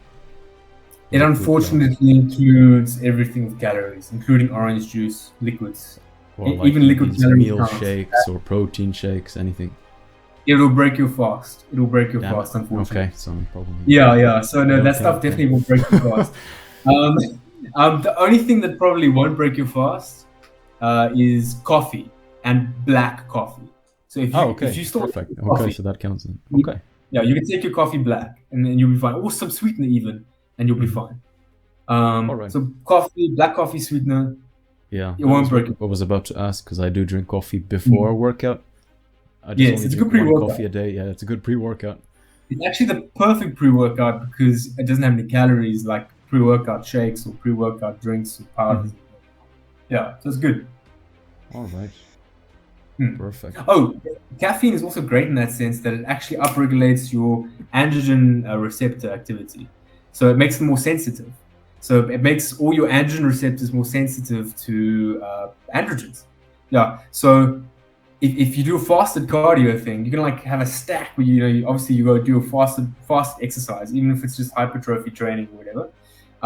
And you took caffeine as a pre-workout, which means that now your androgen receptors are very receptive to all these extra androgens that you've now boosted. So yeah, caffeine will be brilliant. Actually, I think it's almost a necessity. Yeah. Just to take caffeine before, yeah, in the form of black coffee. Yeah. Oh, perfect. And of course, like we're going to the next topic, which is healthy hormonal balance, because that plays a lot into, of course, the recovery. And because if the hormones are not optimal, I'm guessing you can't, like for a man, he will not be able to build that much muscle. Yes, or perform 100%. to that standard that he wants. Yeah, look, there's a reason that men and women have different muscle, gains and physiology. We are all actually a base template, like we can all kind of adopt male or female characteristics very easily through hormones alone. People transitioning genders have shown that. People who change into female to male, they take enough testosterone and they start growing beards. They have thicker larynxes. They get the larynx cartilage as well. Deeper voice, yeah. They get sometimes a thicker jaw. Even women who are old, not like past puberty, they get this thicker jaw from all the testosterone they're taking. It's crazy. But so really, the only differentiating factor is hormones, and bodybuilders have shown that as well. Where obviously, if you want to be a pro bodybuilder on the IFBB pro stage, you have to take stuff. You have to take these synthetic androgens to be able to compete. So yes, natural testosterone levels are kind of a cornerstone of gaining a good physique. You need it. It's not something you can do without. It's the same thing as being in a calorie surplus. It's a requirement. So yeah, I agree. So you want me to talk about how you could maybe boost it naturally? Yeah, because I know a few already, like sleep, proper diet. It's more what you don't do actually than what you do. I was about to say that. Yeah. So, you can carry on from there. Yeah. So there's things to avoid. This is controversial, right? But there's a guy called First Man. Do you know him? Yes, Chris Dermy. Yeah, he's in the manosphere. Yeah. And First Man, that guy, Chris, he's a big advocate for this theory that a lot of the stuff that we have in modern culture in terms of shampoos, fragrances, shower gels, body butters, moisturizers, all kinds of stuff that we put on our skin, crosses the skin barrier, is actually bad for testosterone levels. And there are certain scientific studies saying the same, especially for fragrances. So you must be very careful, where you use these things, where you put them, that kind of thing. It's difficult. It's very difficult to find any kind of shampoo or fragrance or shower gel. You still smell good, like that actually doesn't have toxic stuff in it. Yeah. Right? The main thing to look out for though is sulfates. If you have anything that becomes like soapy, or like you rub something and it becomes like soapy. Yeah. Anything that becomes soapy, bubbly, it's used so that you can feel like, oh, it's working. Like, oh, okay, yeah, it's in my head. If you don't have that sulfate stuff, you don't actually notice if it's in your hair or not. It's difficult to tell. But if you can find something without sulfates, and you use fragrances that are very simple, like you go to the deodorant section or the cologne section or whatever, and you look at the back of the bottle, and there's only like minimum of like 10 ingredients at the back. just 10 little chemicals they put in there to make this little perfume. Take that one. If you see something that has more than 10, something that has like 20, 30, that thing has been tampered with. Like that thing has so many variables in play. There's bound to be something. Laws of probability. There's bound to be something in there. It's going to mess with your hormones. Going to do something bad. I've personally found I made progress when I cut out stuff that's dodgy, like dodgy shampoos, dodgy face washes, dodgy colognes, or more deodorants. But yeah, so just stuff like that. Avoid just superfluous hygiene products. Yeah, so the toothpaste as well. The kind of they put a lot of stuff in toothpaste that's not great. Some of the fluoride as well. That they put into toothpaste, it's not good. If you can find fluoride-free toothpaste, which is like finding a needle in a haystack, but if you can find some kind of toothpaste that's fluoride-free, they say fluoride is good for your teeth and your bones, and it is, but it wrecks with your hormone levels, apparently. Dairy products, most dairy products, if it's not organic or it's commercialized as hell, there's going to be hormones in there. You're going to get the estrogen they were pumping the mom with in order to lactate 24/7. You're going to get some of that byproduct residual stuff. Over time, it's going to make a big difference. You can have more estrogen in your system, that kind of thing. So look out for dairy products. Look out for these superfluous hygiene products. Also, tap water. Don't drink tap water in general. Even if you know the water's safe to drink, like it's best not.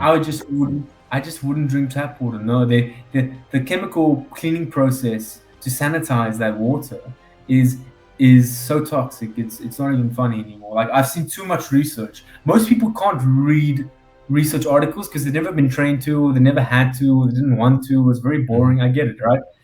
It's not that most people can't do it; they just don't want to do it. But if you read a lot of research about tap water, just average tap water, even in like fancy places like high-rise apartments in New York and that kind of thing, like places that you would think is reputable, like, okay, tap water there is very safe to drink, kind of, and it is safe, you can drink it. But some of the stuff they put in there, the chemicals, it's going to mess with you. It's going to mess with your hormones. It's going to put everything out of whack. Well, it has a chance to, at least. And I don't want to take that kind of chance. So what I do, it can be expensive, but you buy those big 5-liter bottles of spring water, bigger if you can. You just drink out of those. You can still wash, obviously, with your shower and your dishes. Still wash with tap water, whatever. You're gonna have to take that sacrifice. As long as you don't ingest it.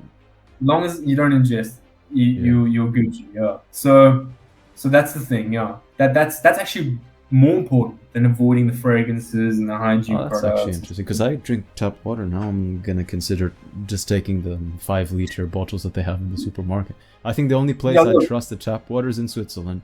If it comes straight from the mountain or something. Yeah. Yes. Yeah. Exactly. But it sounds very posh or like very fancy. Like, oh, I only drink spring water. But like, but it's and it sounds woo woo.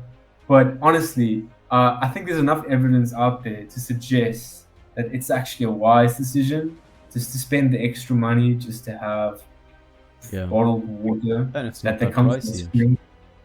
Yeah, it's not that bad. No, it's cost effective. Yeah. I was a student for a long time without a business, and I could afford it. Like, it's not that bad, Yeah. Yeah. So you sacrifice.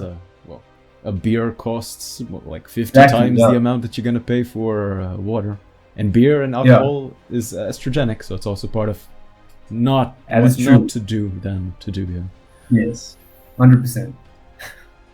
Yeah. So I think that you can do that. It's not like kind of avoidance, So we go to the do's now instead of the don'ts. I would say two basic things. All right. Most testosterone boosters are bullshit. Most testosterone boosters they sell now, I can almost guarantee you, maybe work a little, but they have like a negative feedback loop that just like makes it null and void, and this is bullshit, right? There's one thing that I've seen a scientific study on that does work, that definitely works, and that's Tripleus teres, or terrestis. Sorry, that's how they pronounce it. So Tripleus terrestis is this kind of it's a very basic supplement, FDA approved, that kind of thing. But it's been clinically proven to actually boost natural testosterone levels without a negative feedback loop, without your body going out of whack and fighting against you, that kind of. So Tripleus terrestis, 100% recommended. That's the only one I would endorse. The rest of it, I say, experiment for yourself, but I think it's a waste of money. The last thing would probably be, this is a bit also controversial, but and like kind of woo-woo, but I believe in it. It's having a confident masculine mindset. Like having a very good self-esteem is the biggest thing you can do to boost your testosterone. Like they've had a study where like people like doing power poses, like hands on their hips, or like lay back in the chair, or like typical like mafia poses. Like people doing like power poses would have a big jump in their natural testosterone production. So that alone tells you something, right? It tells you something that even if your mind doesn't believe it. I'm gonna start doing it for the podcast. But what it tells you is that it's evolutionary biology, right? Evolutionary biology basically says that if I'm doing this pose, I'm confident enough that I must have earned the confidence to be in this pose. What is another difference, right? So it thinks I'm in this pose because I'm confident, I'm a leader of men. Therefore, if I'm leading the tribe, or kind of I have control or influence of the tribe at least, right? I should need the testosterone to be able to combat the adversity we need to survive, right? That's exactly why Hamza, you also know Hamza is part of the manosphere, so Hamza said his beard grew in when he started taking in more responsibility, right? And I think it's because his testosterone went up when he took on a lot more responsibility. He saw himself. Doesn't mean that he was or not. Truth is subjective, but he saw himself as a leader of a community. He saw himself as a leader of an online community. He saw himself as someone who was responsible for the survival of others. And because of that, I believe he naturally, produced more testosterone. His body saw him as someone who's a valuable asset to the tribe and therefore needed it to survive, to thrive.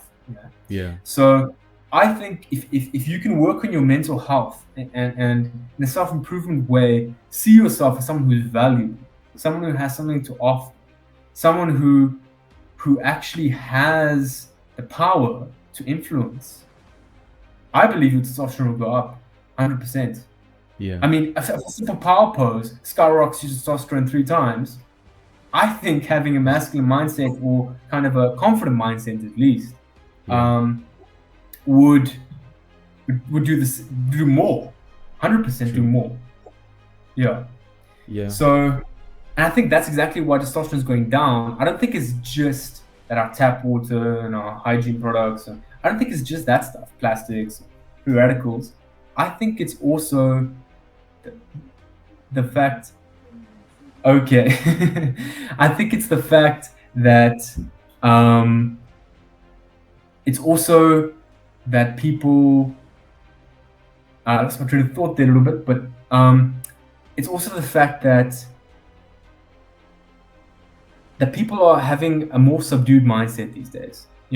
Like people are not ambitious anymore. Like they don't strive for goals, or they let negative emotions overcome them, or they don't persist through adversity to the point where they can actually make progress. So I think that's the thing. I'm sure they allow a lot of like limiting beliefs or limitations take on them. They don't accept freedom or personal responsibility for their own life, and I think that 100%. Does take a toll on the levels, because as you said, testosterone is released from a signal in the pituitary gland or something like that, from the brain. So I guess if you got your mind right, then the brain starts to release, like gives the instructions to release these hormones. Yes, definitely. So I think naturally that is the best thing you can do. I mean, you could take a book out of, take a page out of Andrew Tate's book. Look, the guy's controversial. I get it. He's been ousted. Yeah, some of the things they say about him are slightly true, but Yeah. there's one good thing. There's one good philosophy that Andrew Tate has shared, at least, and that has been that why would I believe in something that takes my power away? You know, a lot of people have adopted beliefs. Beliefs are subjective, right? Mm-hmm. You can choose what is true for you. You don't. Nothing is truly true, right? Yeah. Nothing could ever be truly true except maybe laws of physics and mathematics and things that are quantifiable, right? But most things in life aren't as quantifiable as most science. Yeah. So why would I believe in something that makes me less of a person, that makes me less influential? You know, so honestly, I believe in that mindset of if I'm going to believe something, then we may as well believe something that's empowering. You know? Yeah. So I think that kind of mindset is the best. Exactly. Yeah. I mean, that's what I did a long time ago when my content was focused on the Sigma male, and I said, like, what does a Sigma symbol mean? It's like an arrow that points out with blinders on. So it's like you go your way and then just like keep yourself focused. Whatever bullshit that comes, whatever negative limiting beliefs or things that don't serve you, you just like push it out of the way and just keep going. Go the way that 100%. you want. So I think that's the mindset, exactly that. Yeah. And I think that's exactly why a lot of extroverts and people who are very social sadly get sucked into the matrix, because they don't want to go against society's programming. They don't want to go against the status quo. Yeah. So they're actually the ones who end up becoming more reserved and more subdued, and their light was dimmed. That's exactly why there's a trope of like the cool kids in high school kind of peaking in high school, because there is that thing of like, well, they carried on trying to do whatever, trying to fit in, right? But in the real world, fitting in is not what gets results. You know? Exactly. Standing out It's gets standing results. up. Exactly. Yeah. So there's that thing of, you know, it's all the nerds and the weird guys that eventually actually become successful, because they're actually the ones that people notice, because like, wow, that guy doesn't fit there. What is he doing there? Now I can find out a bit more, and that kind of thing. So I believe in that Sigma male mindset where there's actually a big advantage in that sense, where I think everyone, no matter if you're, you know, an extrovert or an introvert or ambivert or whatever, right? Whatever you classify yourself as, I think everyone can take a page out of the Sigma's book and see that sometimes it is necessary to trust yourself and believe in your own vision, and not be sucked down by society's bull, you know? Exactly. So yeah. I would say with that stuff, there's a lot more you could do, right? I think some people have clinically low testosterone levels. I think sometimes there is a bit of dysfunction with either within the testes, the Leydig cells, or the seminiferous tuberals that don't respond to FSH, the Leydig cells that don't respond to LH. I think there could be something there, right? Like there definitely could be a physiological, biological issue that someone's dealing with. That is the reason. And in that case, I think it's good to get your blood tested to see what your testosterone levels are, what your free testosterone is, because that's actually more important, to make sure your free testosterone is in range. Because you can have high testosterone, but your free testosterone is all bonded up with SHBG, then you have no actual testosterone to use for anything. So it's like useless. It's like having a Lamborghini, but there's no engine. It's like, you know, what the hell? But so yeah, if you get your testosterone checked and you check your free testosterone, and if that's not in range, or both of those are low, you know, your SHBGs is very high, your estrogen's out of whack, or whatever, go to a T.R.A.P clinic, make sure that, you know, if you have medical aid to pay for it, that's great. So there are things you can do to make sure that you can come back from a physiological deficit in testosterone. So if none of these things work, that could be you. You could maybe have an anterior pituitary problem. You could maybe have Leydig cell problem, seminiferous tuberal problem. You could have something that's messing up your natural testosterone levels that needs to be supplemented with. And in that sense, I think a T.R.A.P clinic is perfect for that. I would say don't go straight into testosterone. I would go first on that PCT stuff. So there's something called like post-cycle therapy that bodybuilders use, that they get their natural testosterone running again. I would say take that stuff, because once you take that stuff, you find out if it's your equipment that's not working, or if it's something external that's maybe affecting it. Yeah. Because if you take like Clomid or Novadex, something like Derek from Clayton, More plates, more dates. Yeah. more plates, more dates. Yeah. Talks about Novadex and Clomid are like PCT protocols that kind of signal to the pituitary gland to release LH and FSH to the testes and the seminiferous tubules to produce testosterone and etc. If you take that stuff and it doesn't work, then you know my equipment's messed up. Okay, my equipment's messed up. Something's wrong with it. I can either see what my options are, or I could just go on testosterone injections. Yeah. So that's definitely something to look out for people. So T.R.A.P is the last resort, testosterone replacement therapy. Last resort, resort. because it's true that once you take that, your body kind of, if you don't need it and you take it, your body loses the natural. It does. Natural process effect. But at the same time, usually you can recover it. With that PCT stuff I talked about, that's how bodybuilders do it. They can recover it through Clomid and Novadex. You can get your natural testosterone running again. Sometimes your natural testosterone is sometimes even higher now than before you started anything. So that can happen as well, apparently. But there is a chance you mess up the HPTA axis, the hypothalamus pituitary axis. You can mess up that connection that your brain has to your testes. And if that happens, then you're screwed. Then you need to go on T.R.A.P for life, So you're right. T.R.A.P is a last resort, but if that axis is messed up and that's the problem, then T.R.A.P is the choice. Yeah. So there's nothing you can damage. It's already damaged. So yeah. Yeah. That was I heard that from I forgot his name. Richard Cooper from Entrepreneurs in Cars. He took T.R.A.P and then he was saying there are benefits, but then he didn't recommend it for people who could produce it naturally. Those are the disadvantages.